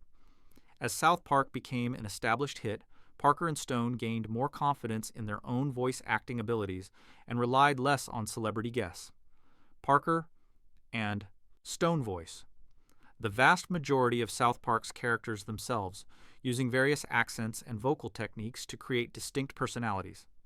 This approach gives them complete creative control without depending on celebrity schedules or dealing with performer egos. When celebrities do appear, they typically voice themselves or characters specifically created for single episodes, rather than ongoing roles. The payment structure for celebrity appearances varied depending on circumstances and relationships. Some celebrities like Clooney donated their time and voices as favors, or because they genuinely enjoyed South Park's humor. Others received standard voice acting rates that were considerably lower than their usual performance fees. A few celebrities negotiated to have their appearance fees donated to charities of their choice. Natasha Henstridge voiced a version of herself in the Season 1 episode Tom's Rhinoplasty, playing an attractive substitute teacher who seduced Mr. Garrison before being revealed as an evil government agent from outer space. Her willingness to appear in such an absurd role during her career's upward trajectory showed how even rising stars recognized South Park's cultural cachet and wanted to participate in its success. Malcolm McDowell provided the voice of the British narrator in various episodes and specials, lending his distinctive voice and acting gravitas to South Park's occasional need for authoritative narration. McDowell's participation demonstrated how respected actors from previous entertainment eras embraced South Park as legitimate creative work rather than dismissing it as crude juvenilia. Cheech Marin voiced multiple characters across different episodes, bringing his distinctive voice and comedy pedigree to South Park's universe. His appearances connected South Park to earlier generations of controversial comedy, creating continuity between the comedy rebels of the 1970s and the animated provocateurs of the late 1990s. This intergenerational connection positioned South Park as heir to countercultural comedy traditions rather than as something completely unprecedented. The show's treatment of musicians who appeared as themselves generally reflected Parker and Stone's personal tastes and opinions about those artists. Musicians they genuinely respected, like Radiohead and Rush, received relatively positive treatment despite being placed in absurd situations. Musicians they found pretentious or overly self-serious became targets for mockery that went beyond gentle satire into pointed criticism. Jay Leno, voiced himself in the Season 2 episode Chef Aid, which aired on the 7th of October 1998. The episode featured a benefit concert to raise money for Chef's legal defense, attracting numerous musicians who supposedly owed Chef favors for helping launch their careers. Leno appeared as one of many celebrities supporting Chef, maintaining his public persona as a mainstream entertainment figure willing to participate in edgier content when circumstances aligned. The Chef Aid episode demonstrated South Park's growing influence by featuring an impressive roster of celebrity voices in a single episode. Elton John, Meatloaf, Ozzy Osbourne, Ween, Primus, and numerous other musicians provided voices or allowed their likenesses to appear. This collective participation showed how South Park had become culturally significant enough that celebrities viewed appearances as career-enhancing rather than potentially damaging. Celebrity guest appearances in South Park often served specific satirical purposes beyond simple stunt casting. When real people appeared in episodes, their presence usually connected to the episode's themes or commentary. Radiohead appeared in an episode about revenge and psychological torture. Robert Smith appeared in an episode about celebrity ego and public image. These strategic deployments made celebrity cameos feel integrated into the storytelling rather than random or gratuitous. The show's willingness to depict celebrities without their permission or even cooperation created a body of unauthorized appearances that functioned as cultural commentary. When South Park depicted Paris Hilton, Britney Spears, or other tabloid fixtures in unflattering ways, these appearances commented on celebrity culture and media obsession as much as they satirized the specific individuals. The fact that these celebrities couldn't prevent their appearances reinforced South Park's themes about the loss of control that comes with fame. Jennifer Lopez appeared as a hand puppet in the Season 2 episode Fat Butt and Pancake Head, which aired on the 16th of April 2003. The episode featured Cartman creating a crude hand puppet version of Lopez that somehow became more successful than the real celebrity. This absurd premise satirized celebrity manufacturing and public gullibility while also mocking Lopez's entertainment empire and relationship with Ben Affleck. The episode demonstrated South Park's sophisticated approach to celebrity satire by operating on multiple levels simultaneously. On the surface, it presented a silly story about a hand puppet becoming famous. Deeper examination revealed commentary about how celebrity images are manufactured, constructs often disconnected from the actual people they supposedly represent. The episode suggested that audiences often prefer simplified, controllable celebrity images over complex real people. Guest star appearances in South Park ultimately reflected the show's power dynamics with celebrity culture. Early episodes needed celebrities more than celebrities needed South Park. As the show became an institution, the balance shifted until appearing on South Park represented cultural validation. Celebrities who embraced the show's irreverent treatment received relatively gentle satire, while those who tried to control their images or prevent appearances faced harsher mockery that reinforced South Park's commitment to creative freedom. South Park featured notable celebrity voice appearances that ranged from generous talent donations to elaborate satirical performances. Radiohead appeared as themselves in the July 11th, 2001 episode. Scott Tenorman Must Die, mocking the title character after Cartman fed him chili made from his parents.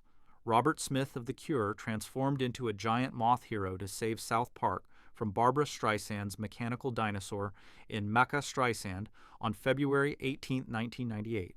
Korn voiced themselves solving a Scooby-Doo-style mystery in the October 27, 1999 Halloween episode. Jennifer Aniston voiced substitute teacher Miss Stevens during Friends' peak popularity in the April 7, 1999 episode Rainforest Schmain Forest. George Clooney provided dog barks for Sparky in the pilot and Big Gay Al's Big Gay Boat Ride on September 3, 1997, lending credibility to the unknown show. The October 7, 1998 episode, Chef Aid featured an impressive roster including Elton John, Meatloaf, Ozzy Osbourne, and others demonstrating South Park's growing cultural influence. Celebrities playing themselves faced satirical treatment of their public personas, while those voicing fictional characters received more creative freedom. The show frequently depicted celebrities without permission as protected parody, creating hostile relationships with figures like Streisand and Tom Cruise. As South Park became more successful, Parker and Stone relied less on celebrity guests and more on their own voice acting abilities, maintaining creative control while strategic celebrity deployments served specific satirical purposes. Before we move on, make sure to subscribe if you're enjoying this breakdown. Moving on to character deep cuts people forget. Even the most dedicated South Park fans sometimes overlook important character details that reveal deeper creative decisions and ongoing cultural controversies. These forgotten elements expose how Parker and Stone navigate representation, evolve with changing cultural sensitivities, and occasionally make choices that generate unexpected backlash. Pip Pirrip represented South Park's most ambitious literary adaptation and its most spectacular failure to connect with audiences. The character appeared throughout early seasons as a British exchange student whose polite demeanor and fancy accent made him a target for bullying. The boys treated Pip with casual cruelty, often forgetting his actual name and calling him simply the French kid despite his British nationality. The Season 4 episode titled Pip, which aired on the 29th of November 2000, dedicated its entire runtime to retelling Charles Dickens's Great Expectations with South Park characters. The episode featured elaborate Victorian settings, period-appropriate dialogue, and genuine attempts to capture Dickens's narrative structure and themes. Malcolm McDowell provided narration that mimicked the tone of classic British literary adaptations. This episode represented one of South Park's strangest creative decisions. The show abandoned its contemporary setting, crude humor, and main characters to present a relatively faithful adaptation of 19th century literature. Fans and critics responded with confusion and disappointment, viewing the episode as a pretentious departure from what made South Park entertaining. The episode became widely considered one of the series' worst, leading to Pip's gradual elimination from subsequent episodes. Pip's death occurred off-screen between seasons, mentioned casually in the Season 14 Episode 201 that aired on the 21st of April 2010. A character noted that Pip had been killed by Mecca Streisand, Barbara Streisand's giant robot form from earlier episodes. This unceremonious demise reflected the character's failure to connect with audiences and Parker and Stone's willingness to permanently eliminate unsuccessful elements from their universe. Timmy Birch's introduction in the Season 4 episode Timmy 2000, which aired on the 19th of April 2000, sparked immediate controversy about disability representation in comedy. Timmy appeared as a student with cognitive and physical disabilities who could only speak his own name and a few other words. His wheelchair, limited vocabulary, and obvious developmental challenges made him unlike any character that had appeared in mainstream animated comedy. The controversy centered on whether Timmy functioned as cruel mockery of disabled people or as genuine representation that refused to treat disability as something too sacred for comedy. Critics argued that making a disabled character the subject of jokes perpetuated harmful stereotypes and encouraged audiences to laugh at people with disabilities. Defenders countered that Timmy was portrayed as a fully realized character, with agency, desires, and a rich inner life despite his communication limitations. Parker and Stone addressed these concerns by making Timmy consistently triumphant in his storylines. The character formed a successful rock band called Timmy and the Lords of the Underworld, achieved mainstream musical success, and navigated conflicts with intelligence and determination. The show depicted other characters initially underestimating Timmy based on his disabilities, then being proven wrong when he demonstrated capabilities they hadn't recognized. Jimmy Valmer appeared in the Season 5 episode Cripple Fight, which aired on the 27th of June 2001, as another disabled character whose introduction generated similar controversies. Jimmy had a form of muscular dystrophy that affected his movement and speech, causing him to walk with crutches and speak with a pronounced stutter. Unlike Timmy's limited vocabulary, Jimmy possessed advanced verbal skills and aspired to become a stand-up comedian.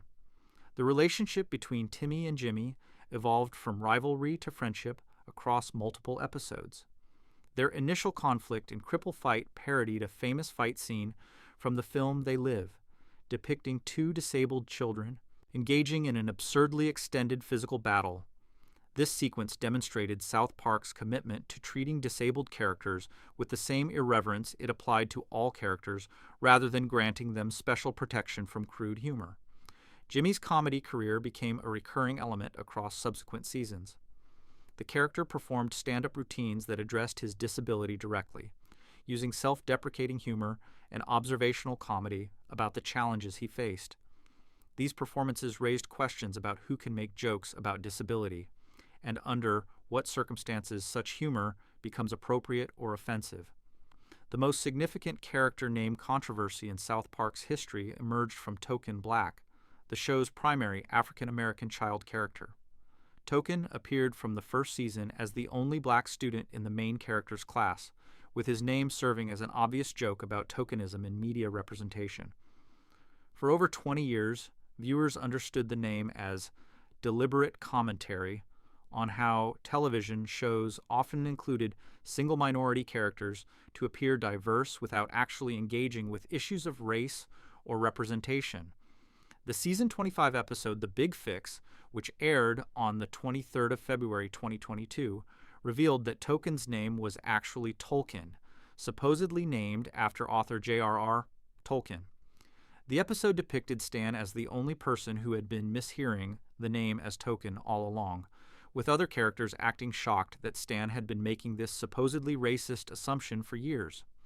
This retcon generated intense debate among fans and critics about Parker and Stone's intentions and the appropriateness of rewriting decades of established continuity. Some viewers appreciated the commentary on how people hear what they expect to hear based on racial assumptions. Others felt the change represented unnecessary revisionism that diminished the original name's satirical power.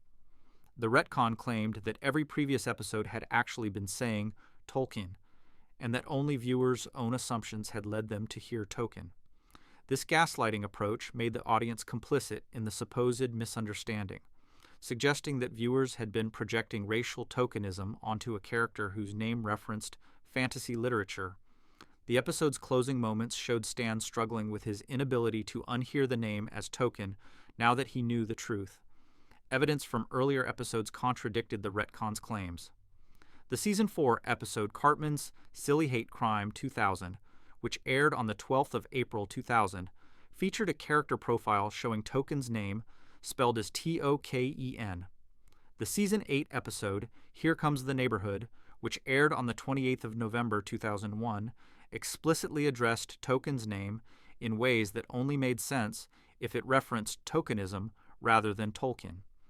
These contradictions suggested that the retcon was deliberate revisionism rather than clarification of long-standing intent. Big Gay Al appeared in the Season 1 episode Big Gay Al's Big Gay Boat Ride, which aired on the 3rd of September 1997 as South Park's first prominent LGBTQ+ character. Al ran an animal sanctuary for gay pets whose owners had rejected them, presenting homosexuality as natural and deserving of acceptance. His exaggeratedly flamboyant personality and campy manner combined stereotype with genuine dignity and wisdom. The character represented progressive LGBTQ+ representation for 1997, when few animated shows featured gay characters in non-stereotypical roles. Big Gay Al educated the boys about tolerance and acceptance while also being depicted as genuinely heroic when protecting his animal sanctuary from closure. His appearances in later episodes maintained this balance between camp humor and sincere advocacy for LGBTQ+ rights. Al's evolution across seasons reflected broader cultural changes in LGBTQ+ representation and acceptance. Early episodes treated his sexuality as unusual and exotic, something that required explanation and defense.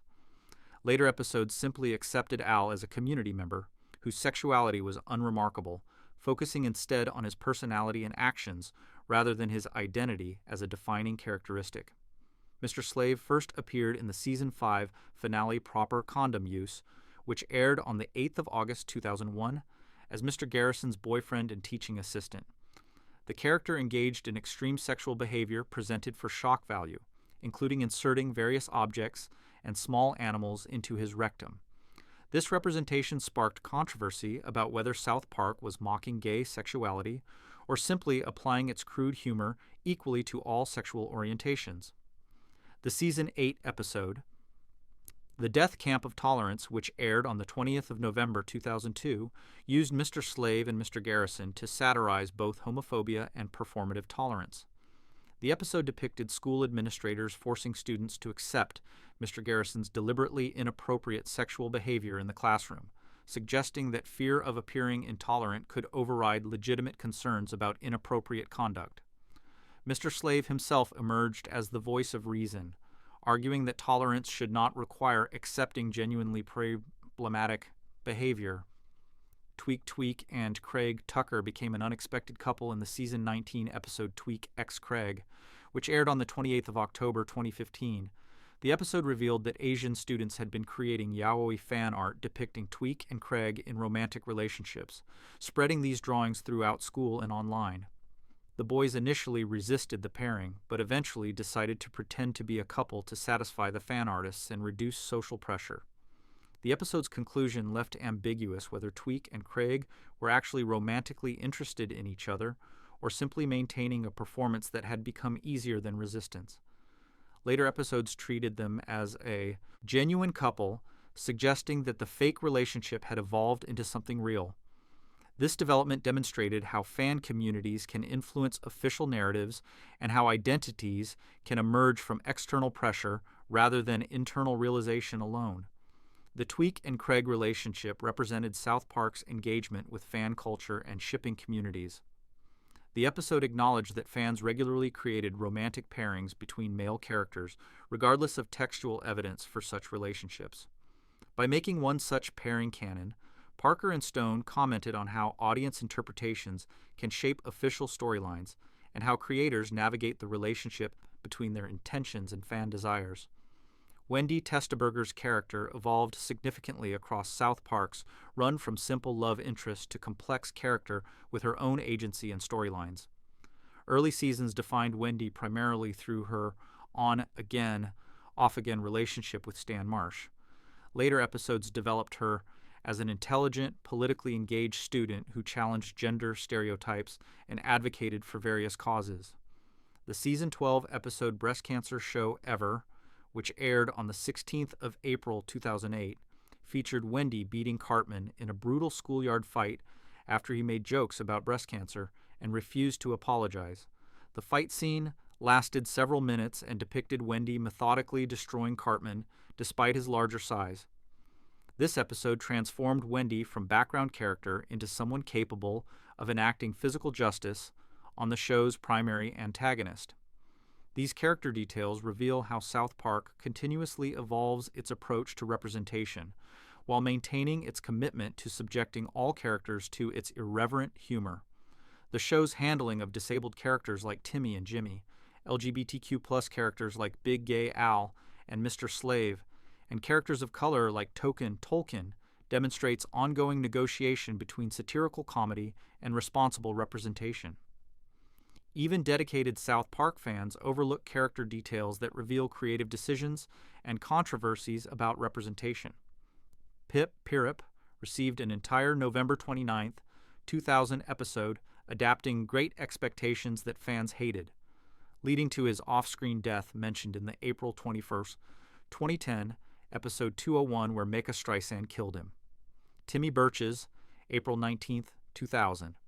Introduction in Timmy 2000 sparked disability representation debates, with critics questioning whether his limited vocabulary mocked disabled people or provided genuine representation that refused to treat disability as sacred.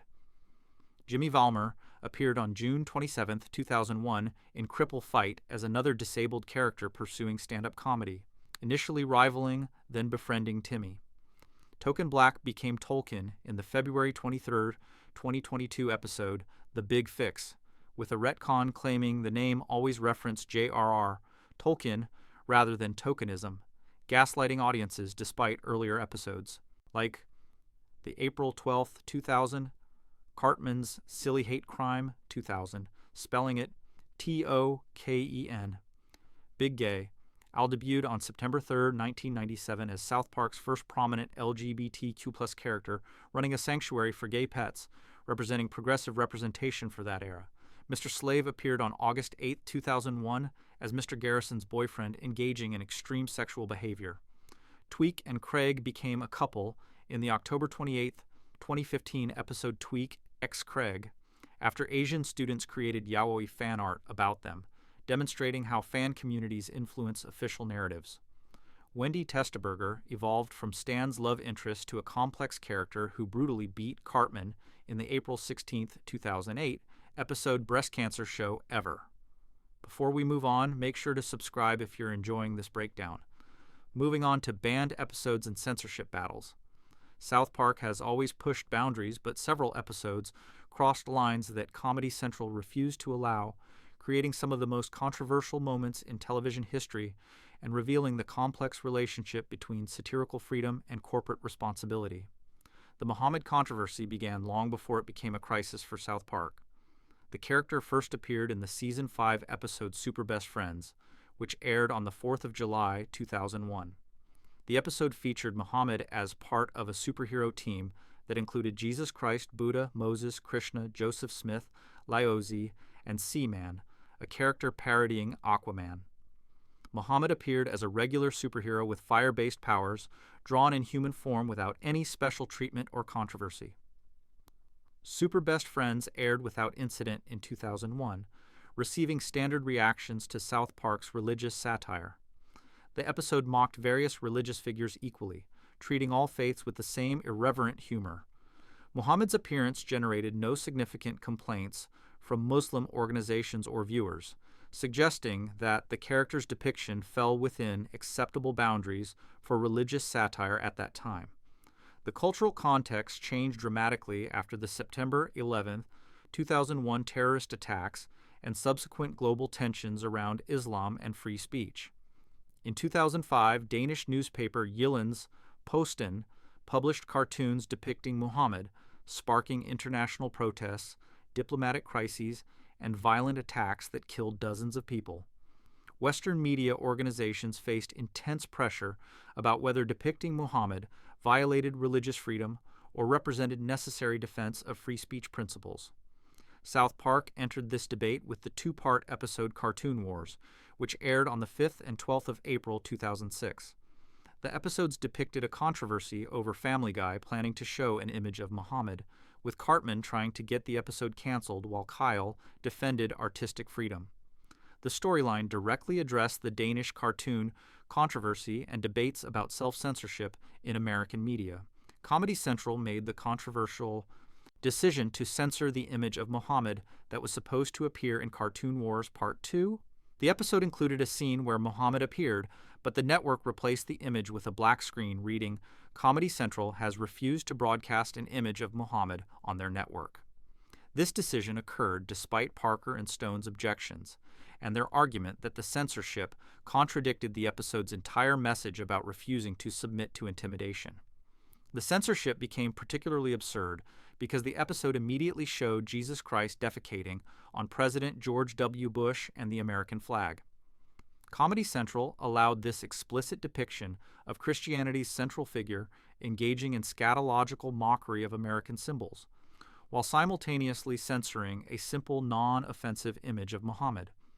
This contradiction demonstrated the network's fear of violent retaliation from Islamic extremists versus confidence that Christians would not respond with physical attacks. The situation escalated in 2010 when South Park aired its 200th and 201st episodes as a two-part anniversary celebration. These episodes, which aired on the 14th and 21st of April 2010, brought back characters from throughout South Park's history in an elaborate plot involving celebrities seeking Muhammad's power to avoid ridicule. The episodes directly referenced the ongoing controversy about depicting the Islamic prophet. Episode 200 featured Muhammad hidden inside a bear costume, never showing his actual appearance. This creative compromise attempted to include the character in the storyline while avoiding direct depiction that might generate controversy. However, the episode's themes about censorship and fear made it impossible to avoid the underlying tensions about religious sensitivity and free speech. After episode 200 aired, the radical Islamic website Revolution Muslim posted a warning that Parker and Stone might face consequences similar to Theo Van Gogh. the Dutch filmmaker murdered in 2004 after creating a film critical of Islam's treatment of women. The post included Parker and Stone's production studio address and images suggesting violent retaliation. While Revolution Muslim claimed this was not a direct threat, the implication was clear enough to generate serious security concerns. Comedy Central responded to these threats by heavily censoring episode 201. The network bleeped every mention of Muhammad's name throughout the episode, even during discussions where characters were simply talking about the censorship controversy. The network also censored the final speech where Kyle delivered a monologue about intimidation and fear, rendering the entire message inaudible through continuous bleeping. This aggressive censorship transformed episode 201 into an incoherent mess where viewers couldn't understand dialogue or follow the plot's resolution.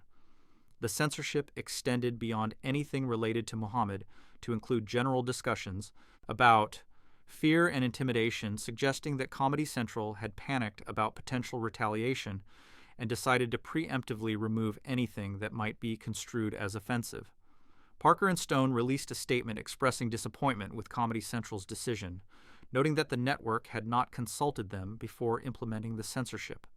They pointed out that the episode was specifically about intimidation and fear, and that Comedy Central's actions perfectly demonstrated the problem the episode was trying to address. The creators emphasized that they understood network concerns about safety, but felt the censorship undermined the satirical message. Both episode 200 and 201 were removed from SouthParkStudios.com, Comedy Central's official website for streaming episodes. The episodes have never been included in subsequent DVD releases or on Paramount Plus, making them effectively banned from legal distribution. Fans can only access these episodes through unofficial sources, bootleg recordings from the original broadcasts, or pirated copies circulating online. The permanent removal of these episodes represents one of the most significant acts of self-censorship in American television history. A major network permanently banned content not because courts ruled it illegal or because it violated clear standards, but purely from fear of violent retaliation by religious extremists. This established a precedent that violent threats could effectively censor satirical content in ways that legal or social pressure could not. The situation created ironic parallels with Super Best Friends, which had aired 9 years earlier featuring Muhammad in superhero form. That episode remained available for streaming and DVD purchase despite containing the exact content that later episodes were censored for attempting to include. Comedy Central's inconsistent treatment of Muhammad across different episodes revealed how cultural context and perceived threats shaped censorship decisions more than consistent principles. The Trapped in the Closet episode that sparked Isaac Hayes' departure faced temporary removal from rotation after its initial broadcast on the 16th of November, 2005. The episode satirized Scientology's beliefs and practices while depicting Tom Cruise literally hiding in a closet and refusing to come out. Reports suggested that Cruise pressured Paramount Pictures, which owned Comedy Central's parent company Viacom, to prevent the episode's rebroadcast. Comedy Central initially pulled Trapped in the Closet from scheduled rebroadcasts in March 2006, just before Isaac Hayes announced his resignation. The network claimed the decision was unrelated to external pressure and resulted from routine scheduling changes. However, the timing suggested coordination between the Church of Scientology, Tom Cruise, and network executives who wanted to avoid confrontation with powerful entertainment figures. The episode eventually returned to rotation, after public backlash about censorship and after Hayes' departure made the situation less immediately sensitive. Trapped in the Closet became available on streaming platforms and DVD releases, unlike the Muhammad episodes, which remained permanently banned. This demonstrated that corporate and celebrity pressure could create temporary censorship, but that threats of violence generated permanent removal. International censorship of South Park revealed varying standards across different countries and cultures. Many nations banned specific episodes or edited content that violated local laws or cultural sensitivities. China banned South Park entirely after the season 23 episode. Banned in China satirized Chinese censorship and the entertainment industry's willingness to self-censor for Chinese market access. The Banned in China episode, which aired on the 2nd of October 2019, depicted Randy Marsh trying to sell marijuana to China while confronting the country's censorship apparatus. The episode criticized how American companies compromise their values to access Chinese markets, showing Disney executives editing content to satisfy Chinese censors. Within days of broadcast, Chinese authorities removed all South Park content from Chinese streaming platforms and banned discussions of the show on social media.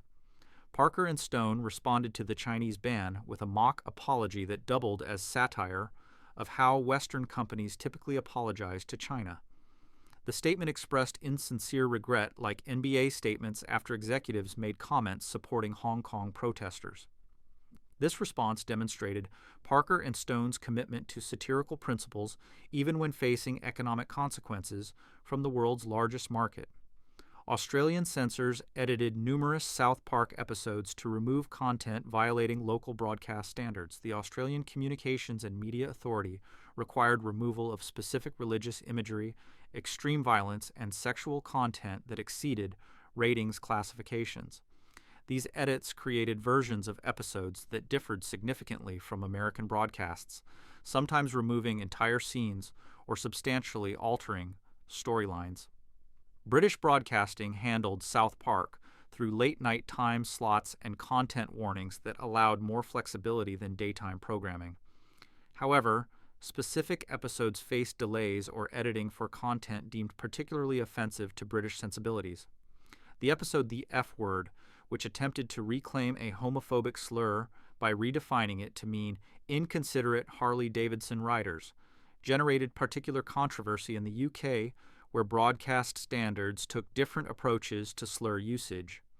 Middle Eastern countries banned South Park entirely, or allowed only heavily edited versions that removed religious satire, sexual content, and political commentary. The show's treatment of Islam, Judaism, and Christianity made it unacceptable for broadcast in nations with state religions or strict content standards. These blanket bans reflected broader cultural differences about appropriate boundaries for satirical comedy. The Muhammad situation revealed fundamental tensions between free speech principles and practical safety concerns. Parker and Stone argued that allowing threats of violence to dictate content decisions gave violent extremists veto power over American artistic expression. Comedy Central countered that protecting employee safety took priority over defending satirical principles when credible threats emerged. These competing values created no easy resolution. Absolute commitment to free speech might endanger lives, while absolute deference to safety concerns would allow any group willing to threaten violence to censor content they found offensive. The Muhammad controversy demonstrated how these philosophical debates became concrete when real people faced potential harm for creative decisions. The long-term impact of South Park's censorship battles extended beyond the specific episodes involved. The show established precedents about how television networks balanced creative freedom against safety concerns, commercial pressures, and legal responsibilities. The fact that Comedy Central censored some content but not others revealed the complex calculus networks performed when evaluating controversial material. Parker and Stone's consistent resistance to censorship across different controversies demonstrated their genuine commitment to satirical freedom rather than simple provocation for attention. They fought equally hard to defend content about Islam, Scientology, Christianity, and other targets, suggesting principled dedication to equal opportunity mockery rather than selective targeting of vulnerable groups. The banned episodes became almost mythological within South Park's fan community, representing forbidden knowledge that could only be accessed through unofficial channels. This underground status paradoxically increased their cultural impact beyond what might have occurred if they had simply aired normally and disappeared into the show's vast catalog. South Park's censorship battles ultimately revealed that even in America, with strong free speech protections, practical limitations constrained what could be broadcast when credible threats of violence emerged. The show pushed these boundaries further than most entertainment, but discovered that some lines could not be crossed without corporate entities making risk calculations that prioritize safety over satirical principles. South Park's most significant censorship controversies reveal tensions between satirical freedom and corporate responsibility. Muhammad first appeared without incident in the July 4, 2001 episode Super Best Friends as a superhero alongside Jesus, Buddha, and others. After the 2005 Danish cartoon controversy, the April 5 and 12, 2006 two-part Cartoon Wars directly addressed censorship debates, with Comedy Central censoring Muhammad's image while showing Jesus defecating on President Bush and the American flag. The 200th and 201st episodes, airing April 14th and 21, 2010, reignited controversy when radical Islamic website Revolution Muslim posted threats referencing Theo Van Gogh's 2004 murder. Comedy Central heavily censored episode 201, bleeping every mention of Muhammad's name and the entire final speech about intimidation, rendering the episode incoherent.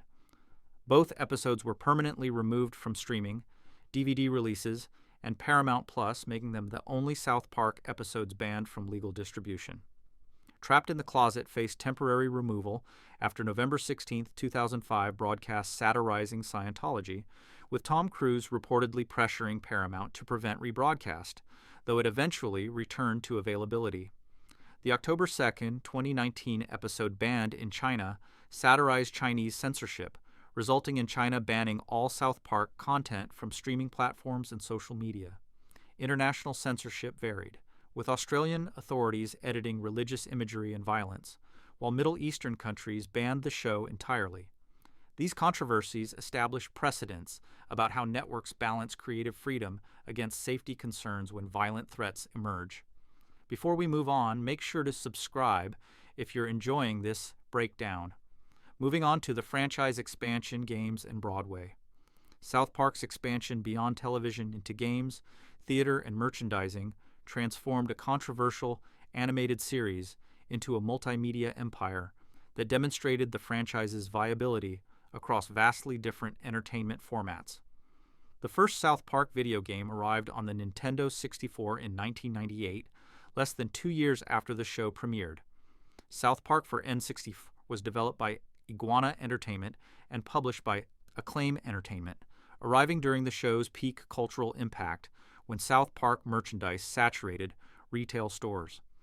The game was a first-person shooter where players controlled one of the 4 main boys fighting enemies using weapons like snowballs and dodgeballs. The N64 game received mediocre reviews and represented everything wrong with rushed licensed products. Critics noted the repetitive gameplay, poor graphics even by 1998 standards, and failure to capture South Park's humor beyond surface-level references. The game sold reasonably well based on the franchise's popularity, but it failed to deliver the quality experience that might have established South Park as a legitimate gaming property. Chef's Love Shack arrived on multiple platforms in 1999 as a party game featuring trivia questions and mini-games hosted by Chef. The game attempted to replicate the success of party games like Mario Party while incorporating South Park characters and humor. Reviews were harsh, criticizing the shallow mini-games and limited replay value.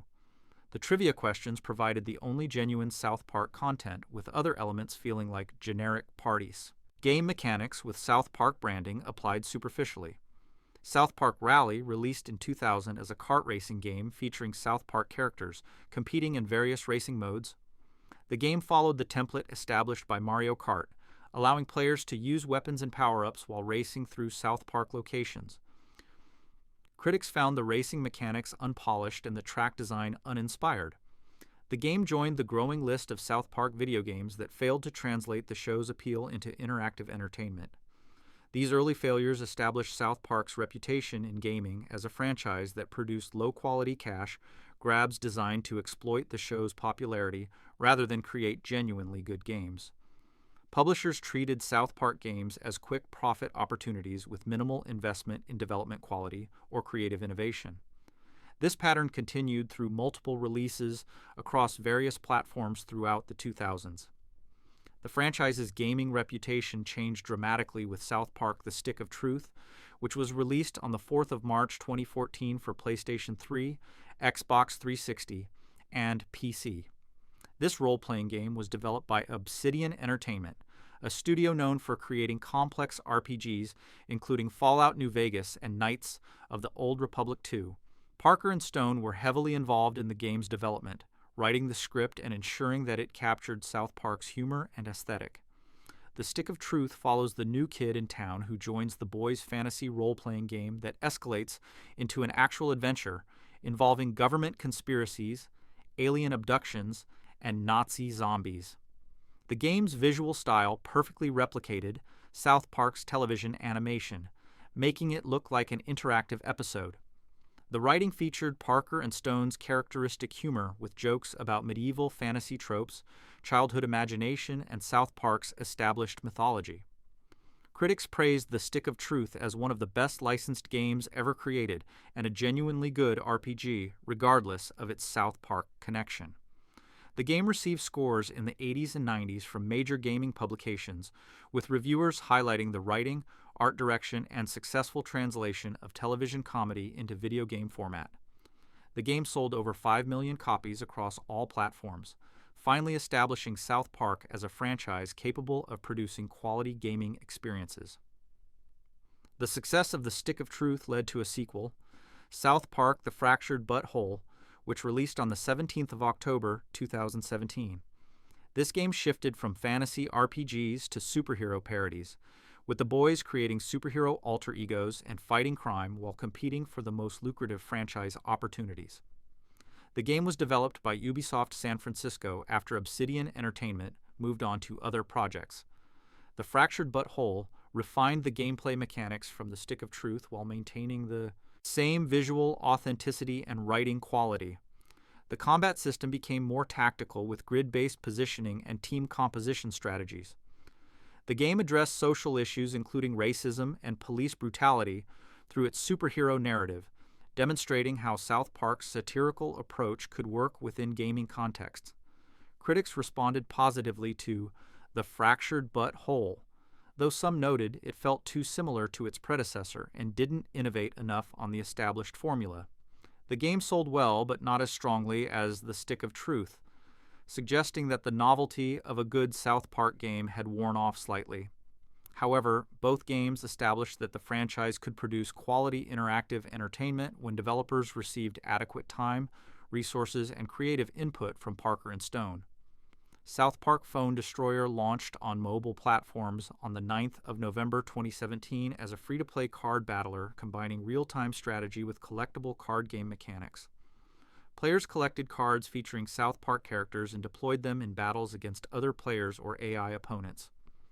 The game featured typical free-to-play monetization, including premium currency, random card packs, and progression systems designed to encourage spending.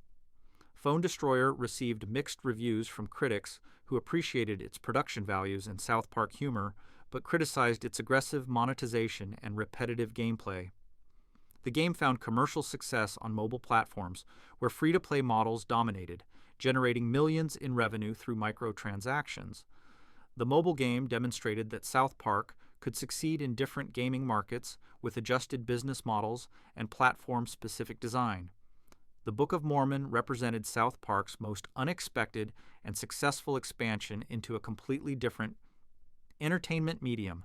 This Broadway musical premiered at the Eugene O'Neill Theater on the 24th of March 2011 after years of development by Parker, Stone, and composer Robert Lopez. The show satirized organized religion while telling a story about two Mormon missionaries sent to Uganda who confronted challenges that tested their faith and preconceptions. The musical featured elaborate production numbers, sophisticated musical composition, and genuinely touching moments alongside crude South Park-style humor. Songs included titles like Hasa Diga Ibawai, a parody of the Lion King's Hakuna Matata that translated to an offensive phrase, and I Believe, a sincere exploration of faith despite acknowledging religious doctrine's absurdities. The show balanced irreverence with genuine appreciation for how religion provides meaning and community, even when its literal claims seem ridiculous. Critics responded with overwhelming enthusiasm, calling The Book of Mormon the best musical of the decade and praising its combination of sophisticated craft and irreverent humor. The show received 14 Tony Award, Nominations and won 9, including Best Musical, Best Original Score, Best Book of a Musical, and Best Direction of a Musical. This mainstream recognition validated Parker and Stone as legitimate theater creators rather than simply television provocateurs dabbling in other media. The Book of Mormon became a commercial phenomenon that grossed over $500 million on Broadway and in touring productions. The show sold out performances consistently, with tickets commanding premium prices through official and secondary markets. The musical attracted audiences who had never watched South Park, demonstrating that Parker and Stone's talents translated beyond their established fan base. The musical's success opened doors for Parker and Stone in theatrical entertainment that had previously been closed to creators associated primarily with crude animated comedy. They had proven capable of creating sophisticated musical theater that satisfied Broadway's traditional audiences while maintaining the satirical edge that defined their television work. This crossover success showed how talent and craft could overcome preconceptions about artists working in supposedly lowbrow formats. Casa Bonita's purchase by Parker and Stone in 2021 represented an unusual expansion from entertainment into restaurant ownership. The Mexican restaurant in Lakewood, Colorado, had appeared in the Season 7 episode Casa Bonita, which aired on the 12th of November 2003, depicting it as Cartman's favorite restaurant featuring cliff divers, arcade games, and elaborate decorations. The real restaurant filed for bankruptcy during the COVID-19 pandemic, facing closure after operating since 1974. Parker and Stone purchased Casa Bonita in 2021 for approximately $3.1 million, announcing plans to renovate and preserve the landmark. They invested millions in updating the facility while maintaining the elements that made it unique, including the cliff diving shows, the pink tower exterior, and the maze-like interior decorated to resemble a Mexican village. The renovation took longer than expected, with the restaurant finally reopening in 2023. The Casa Bonita purchase demonstrated Parker and Stone's genuine affection for Colorado culture and their willingness to invest personal wealth in preserving institutions that had influenced their creative work. The restaurant had appeared in South Park specifically because both creators remembered visiting it as children and being simultaneously delighted and disturbed by its combination of entertainment spectacle and mediocre food. Their renovation aimed to improve the food quality while maintaining the absurd charm.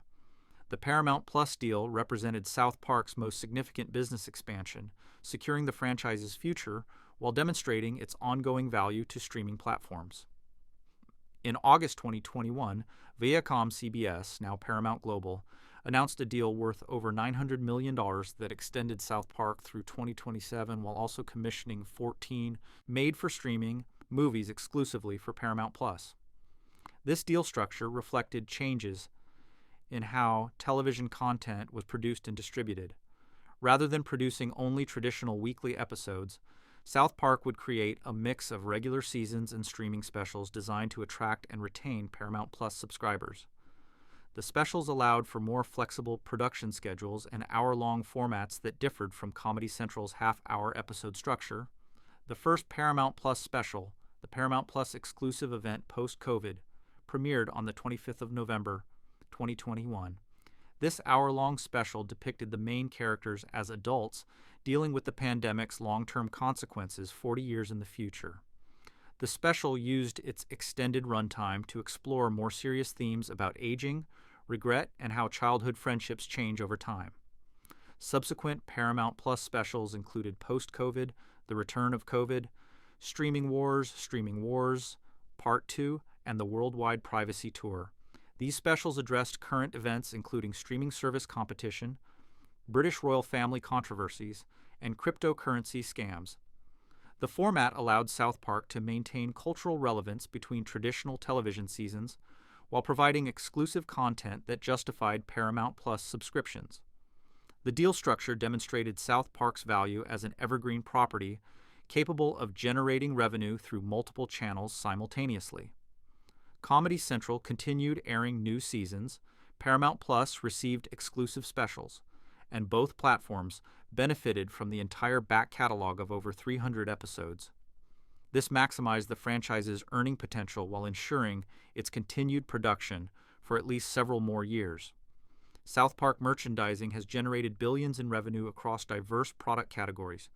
Early merchandise included t-shirts, plush toys, action figures, and accessories featuring the show's characters and catchphrases. The crude animation style translated well to merchandise with simple character designs that were easily recognizable and reproducible across different formats. The franchise's merchandising success peaked during its first few years, when South Park represented cutting-edge cultural controversy. Retailers struggled to keep South Park merchandise in stock as fans purchased anything featuring the characters. This merchandising boom generated substantial revenue, but also contributed to overexposure that some argued diminished the show's rebellious image. Later, merchandising became more selective and sophisticated, targeting adult collectors rather than mass-market consumers. Limited edition collectibles, high-quality vinyl figures, and premium merchandise appealed to dedicated fans willing to pay higher prices for quality products. This shift reflected South Park's evolution from cultural phenomenon to established institution with a devoted but more mature fan base. The expansion of South Park across multiple media revealed the franchise's underlying strengths beyond its controversial reputation. The property possessed strong characters, flexible satirical frameworks, and creators willing to invest time in ensuring quality across different formats. When given adequate resources and creative control, South Park could succeed in video games, theater, restaurants, and streaming specials while maintaining its distinctive voice. The franchise's evolution also demonstrated how controversial properties could achieve mainstream acceptance and commercial success when they proved their artistic merit and cultural staying power.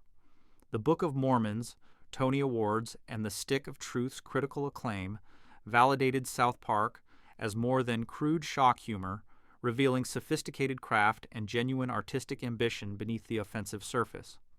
South Park's multimedia expansion continues as Parker and Stone explore new formats and platforms while maintaining the television series that launched everything.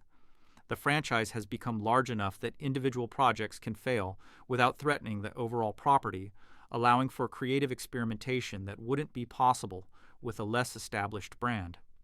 This security enables the continued innovation that has kept South Park relevant for over 25 years. South Park expanded from television into a multimedia empire, demonstrating viability across different entertainment formats. Early video games, including the 1998 N64 first-person shooter, 1999's Chef's Louvre Shack party game, and 2000's South Park Rally, were mediocre licensed cash grabs that failed to capture the show's appeal. The franchise's gaming reputation transformed with The Stick of Truth releasing March 4, 2014, developed by Obsidian Entertainment with heavy involvement from Parker and Stone. Critics praised it as one of the best licensed games ever created, selling over 5 million copies with its authentic visual replication and quality RPG mechanics. The sequel, The Fractured But Whole, released October 17, 2017, shifting to superhero parodies with refined tactical combat. South Park Phone Destroyer launched November 9, 2017 as a successful free-to-play mobile card battler. The Book of Mormon premiered on Broadway March 24, 2011, receiving 14 Tony nominations and winning 9, including Best Musical, grossing over $500 million and validating Parker and Stone as legitimate theater creators. Parker and Stone purchased Casa Bonita restaurant in 2021 for approximately $3.1 million, renovating the Lakewood, Colorado landmark that appeared in the November 12, 2003 episode, reopening in 2023. The August 2021 Paramount Plus deal worth over $900 million extended South Park through 2027 while commissioning 14 streaming specials, with post-COVID premiering November 25, 2021 as the first exclusive. The franchise generates billions through merchandising while its expansion across media reveals underlying strengths beyond controversial reputation. Before we move on, make sure to subscribe if you're enjoying this breakdown. Moving on to the animation evolution in 60 Days to Air. The technical journey from crude construction paper cutouts to computer animation reveals how South Park maintained its aesthetic while revolutionizing its production capabilities. This evolution enabled the show's most distinctive feature, its ability to respond to current events with unprecedented speed that no other animated series could match. The original pilot episode Cartman Gets an Anal Probe was created using actual construction paper, cutouts photographed frame by frame, in a process similar to traditional stop-motion animation. Parker and Stone physically cut out character shapes from construction paper, positioned them against backgrounds, photographed them, then made tiny adjustments and photographed again. This painstaking process took months to produce a single episode and resulted in animation that looked crude even by low-budget standards. The construction paper technique had been developed during Parker's film school projects and the Spirit of Christmas shorts.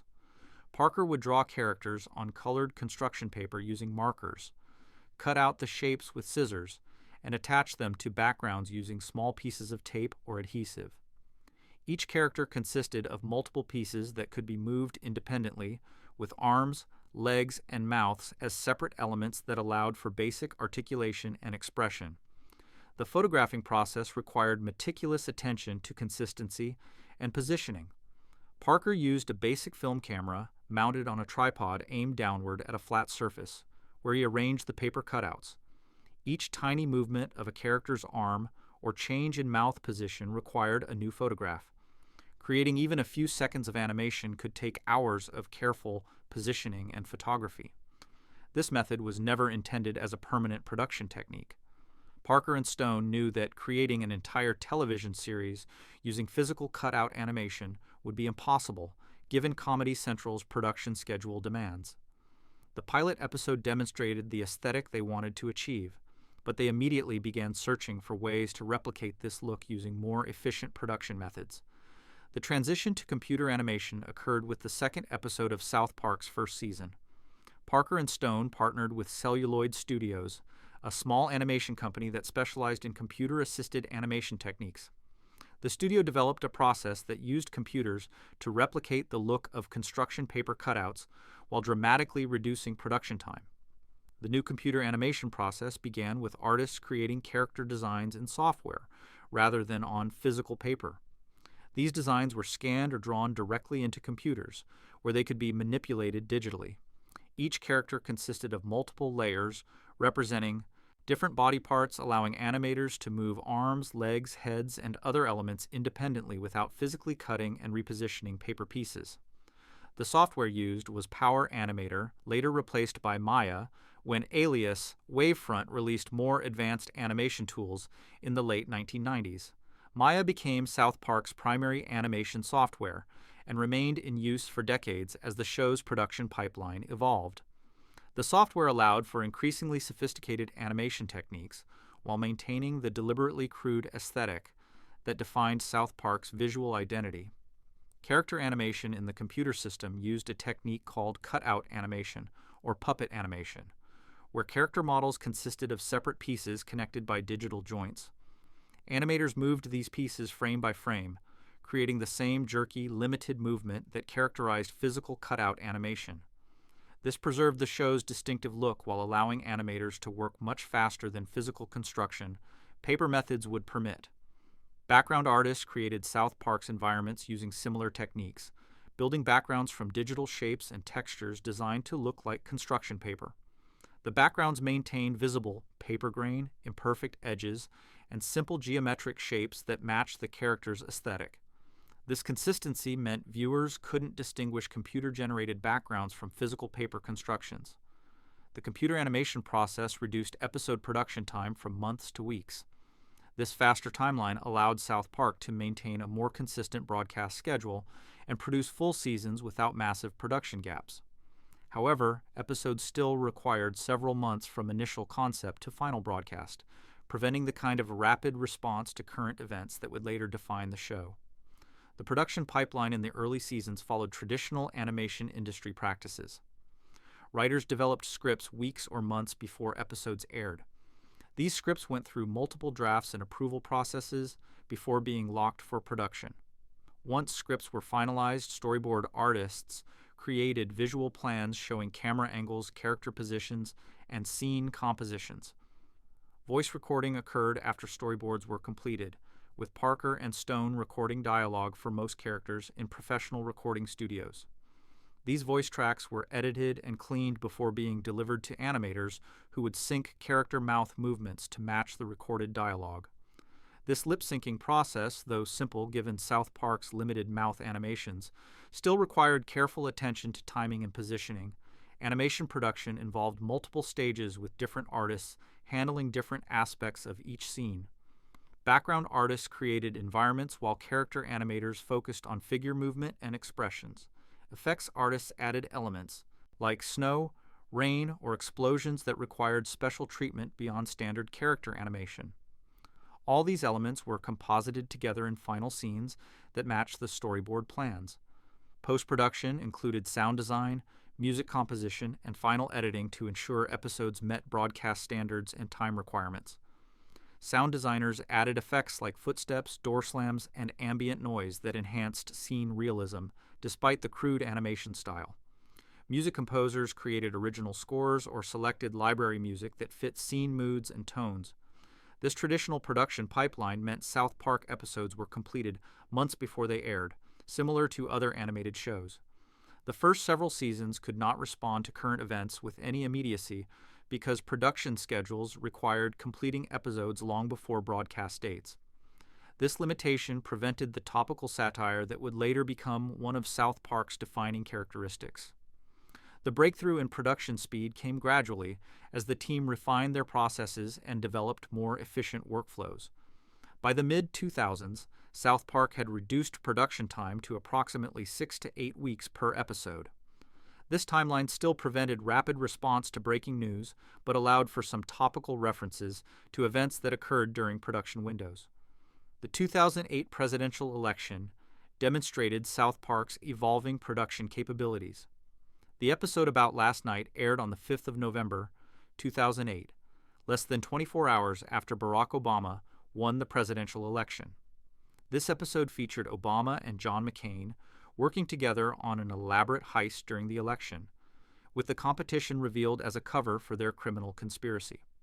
The rapid turnaround showed that South Park could respond to major events within days rather than weeks or months. This achievement required careful planning and preparation.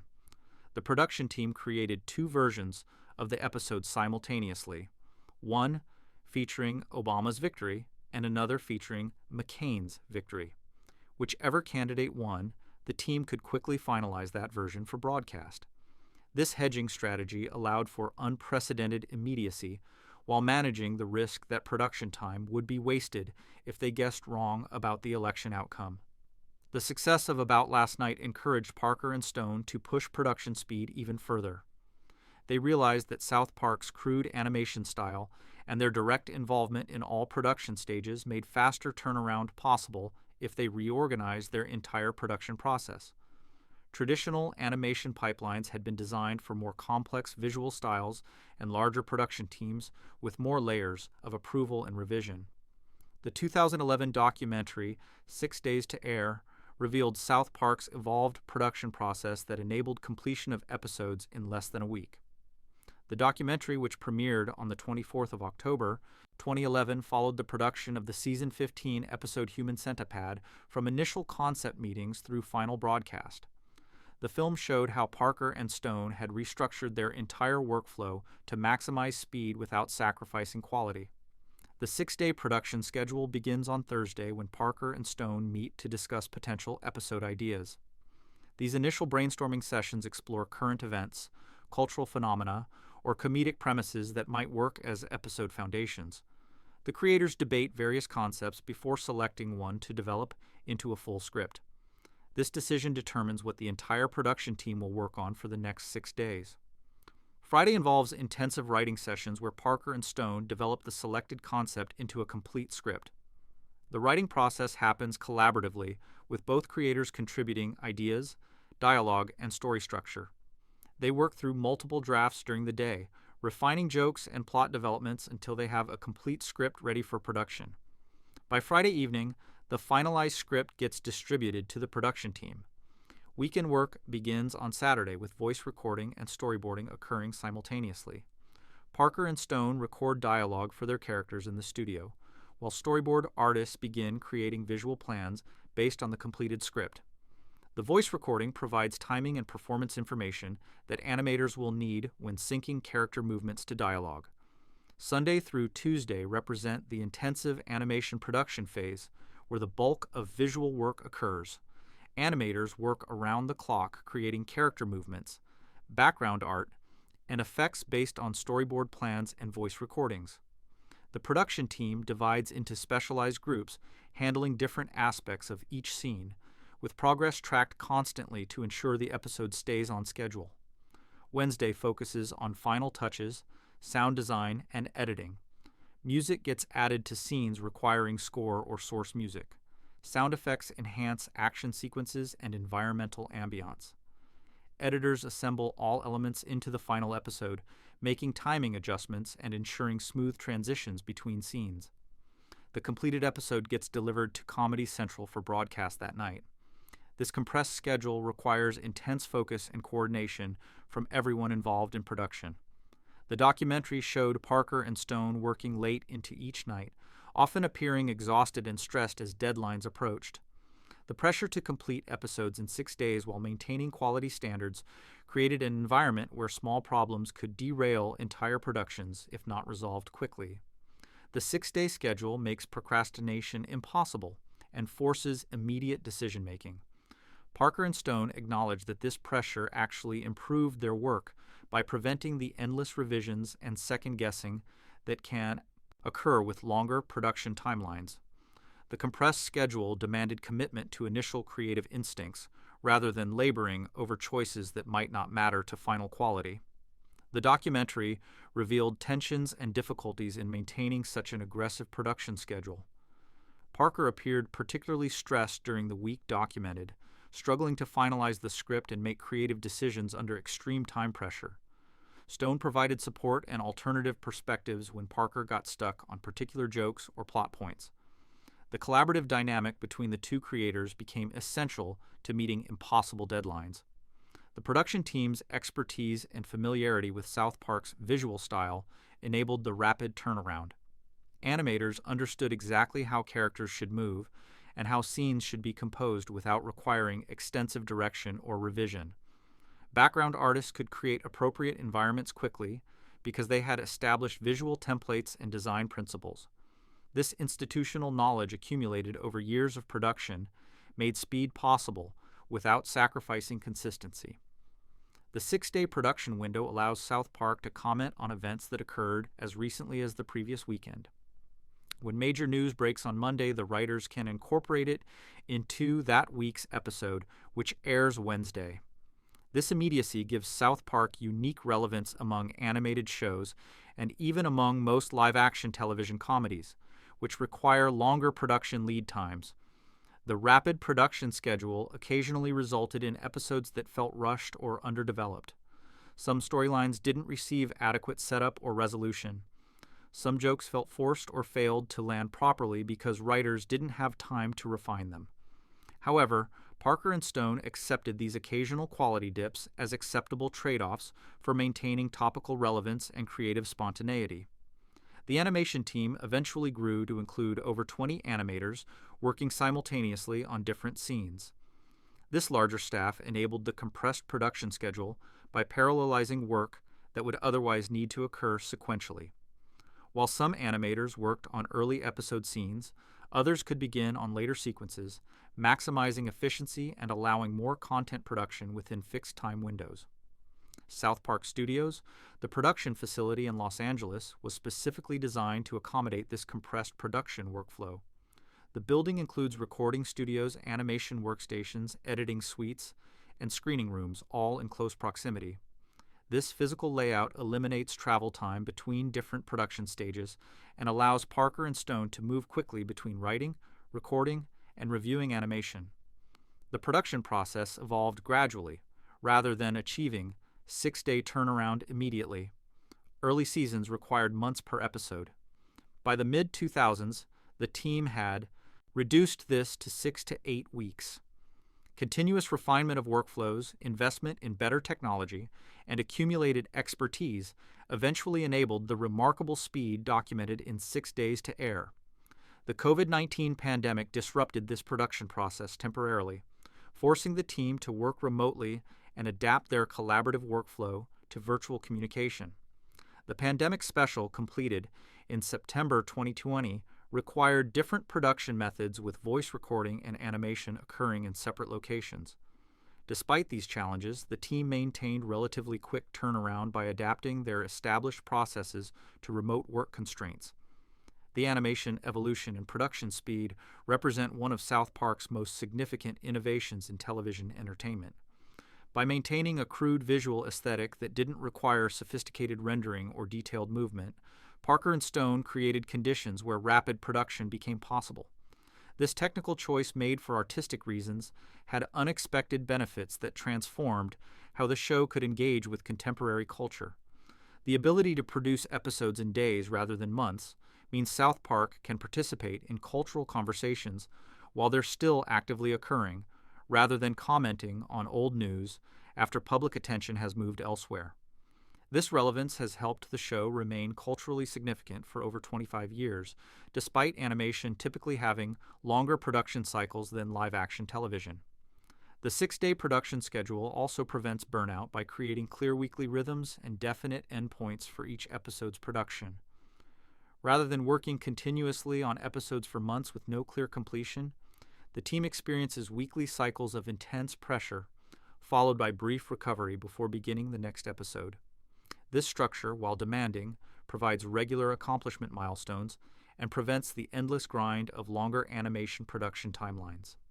South Park's technical evolution from construction paper to computer animation while maintaining crude aesthetics enabled unprecedented production speed. The original 1997 pilot used actual construction paper cutouts, photographed frame by frame, a process taking months that was never intended as permanent technique. The second episode transitioned to computer animation, using Power Animator software later replaced by Maya, replicating construction paper look digitally, while reducing production time from months to weeks. Celluloid Studios developed cutout animation techniques, where character models consisted of separate pieces connected by digital joints, preserving jerky, limited movement while allowing faster work. Traditional production pipelines in early seasons still required months from concept to broadcast, preventing topical satire. The breakthrough came with the November 5, 2008 episode about last night airing, less than 24 hours after Obama's election victory, achieved by preparing two versions simultaneously. The 2011 documentary 6 Days to Air, premiering October 24, 2011, revealed the evolved production process enabling weekly episode completion. The 6-day schedule begins Thursday with concept selection, Friday intensive writing, Saturday voice recording and storyboarding, Sunday through Tuesday animation production, and Wednesday final editing for that night's broadcast. This compressed timeline requires intense coordination from over 20 animators working simultaneously, enabled by South Park Studios' facility, designed for rapid workflow. The crude visual aesthetic that doesn't require sophisticated rendering made this production speed possible, allowing commentary on events from the previous weekend and maintaining cultural relevance impossible for other animated shows. Moving on to why South Park works as bedtime listening, the cozy outro phenomenon. There's something unexpected about falling asleep to South Park. This show, known for shocking humor and crude animation, has become bedtime content for millions, and the reasons reveal something profound about comfort media and the relationship between controversial entertainment and psychological safety. The paradox begins with recognizing that South Park represents everything that shouldn't work as sleep content. The show features graphic violence, offensive language, controversial topics, and storylines designed to provoke rather than soothe. Characters scream at each other, plots involve disturbing scenarios, and the entire premise revolves around creating discomfort and challenging social norms. These elements seem antithetical to the calming atmosphere typically associated with bedtime listening. Yet millions of people have discovered that South Park functions perfectly as background content for falling asleep. YouTube compilations titled Variations of South Park to Fall Asleep to attract millions of views, with comment sections filled with testimonials about how the show helps people relax and drift off. Streaming platforms report that South Park ranks among the most frequently played content during late night hours when viewers are preparing for sleep.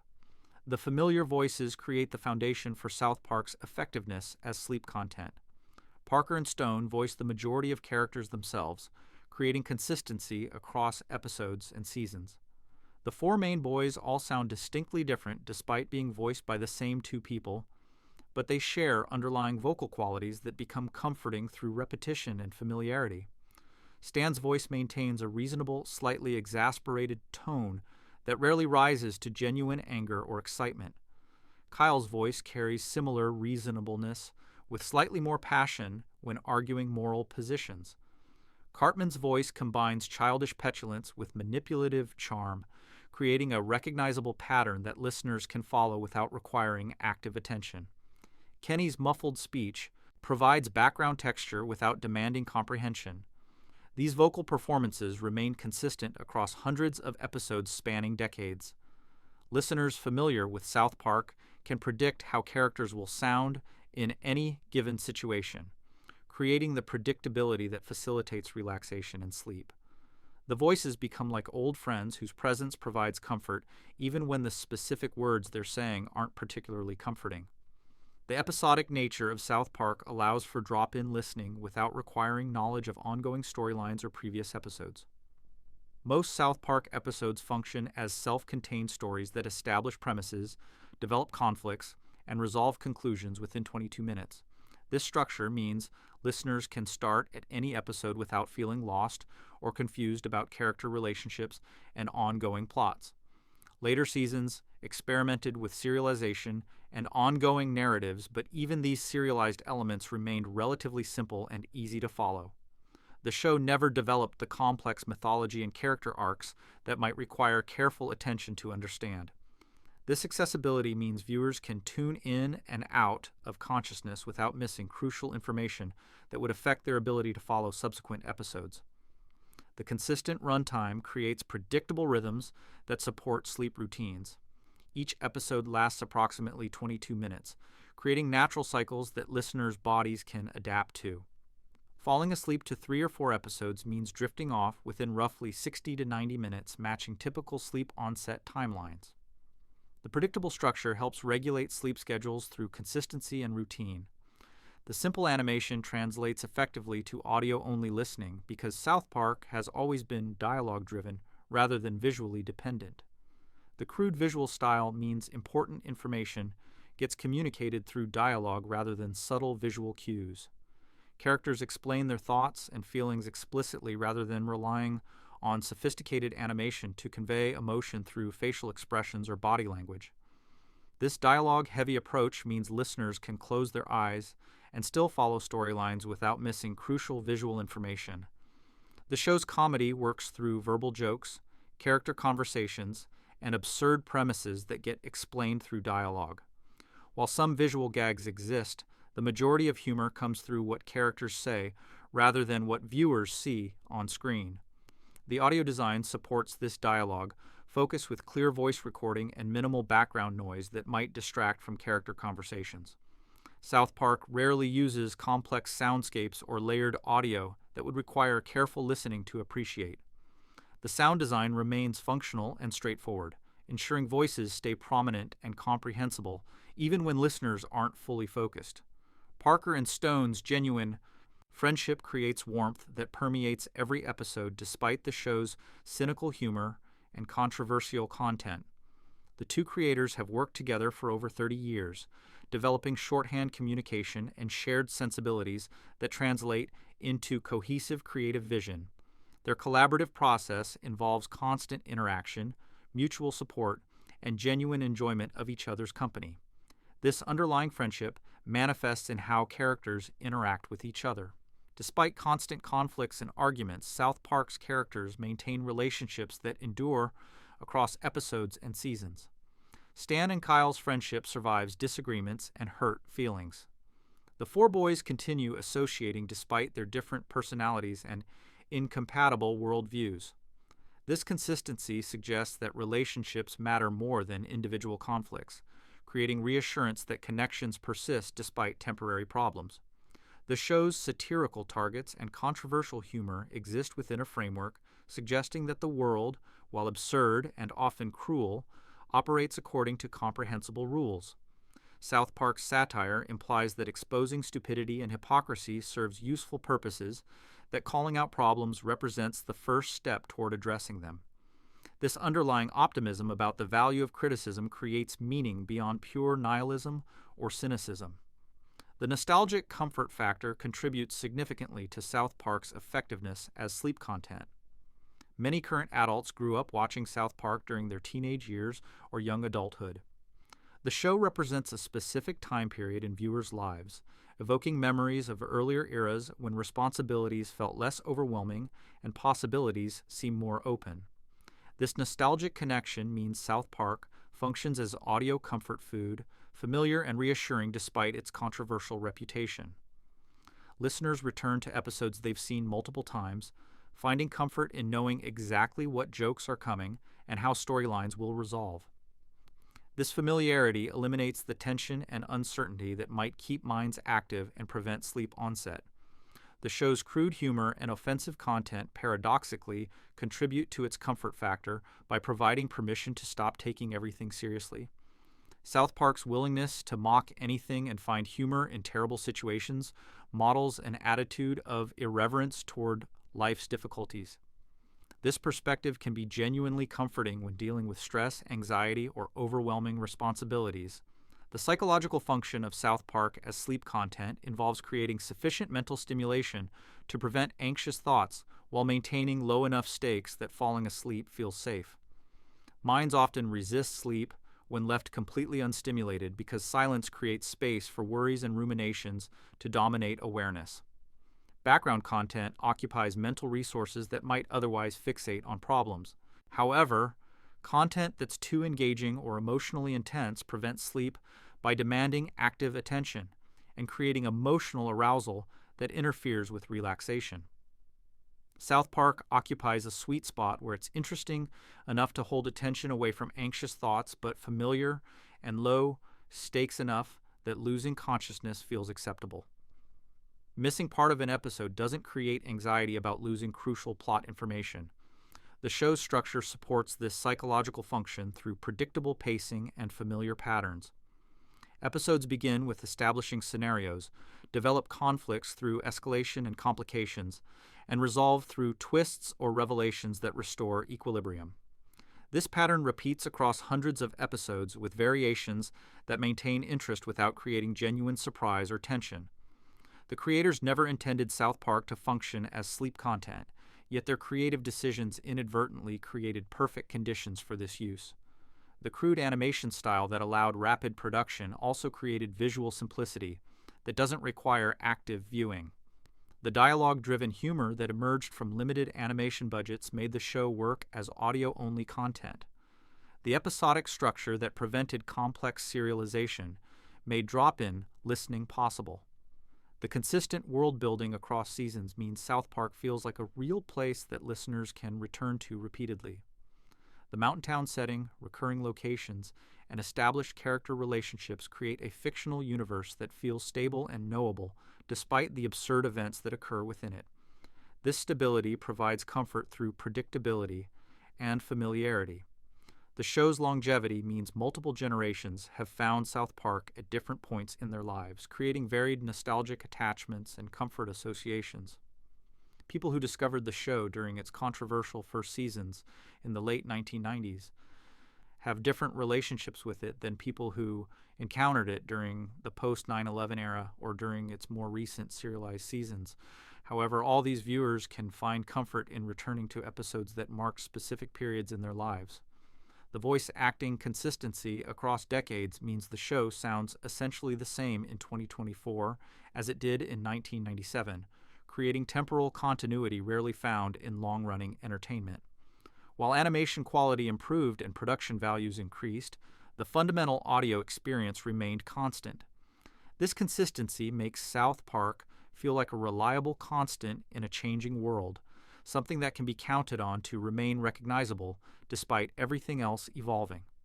The crude humor and offensive content that made South Park controversial also make it psychologically safe for sleep in unexpected ways.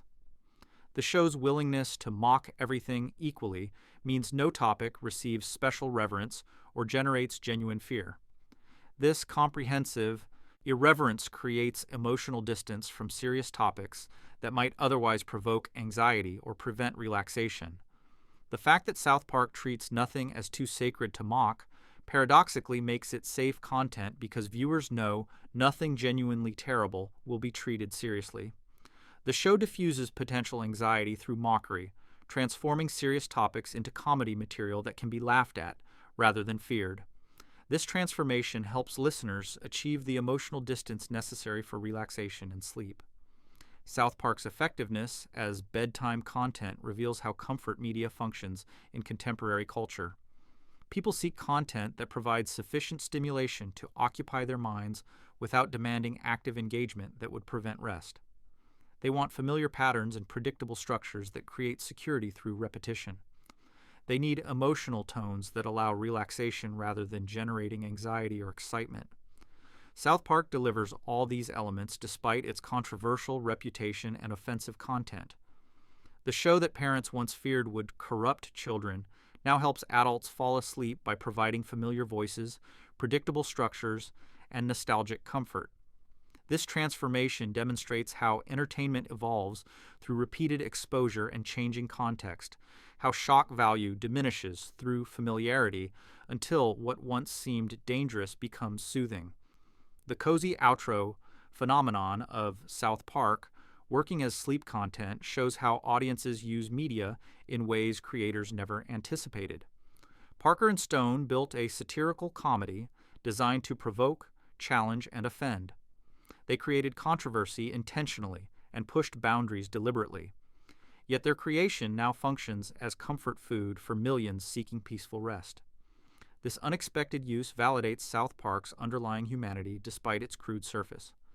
The warmth of Parker and Stone's friendship, the consistency of their creative vision, and the stability of their fictional world all combine to create something genuinely comforting. The show that seems designed to disturb actually provides security through its predictable irreverence and reliable presence. South Park, as bedtime listening, reveals the unexpected ways entertainment fulfills psychological needs beyond its stated purposes. The controversial, animated show becomes a lullaby.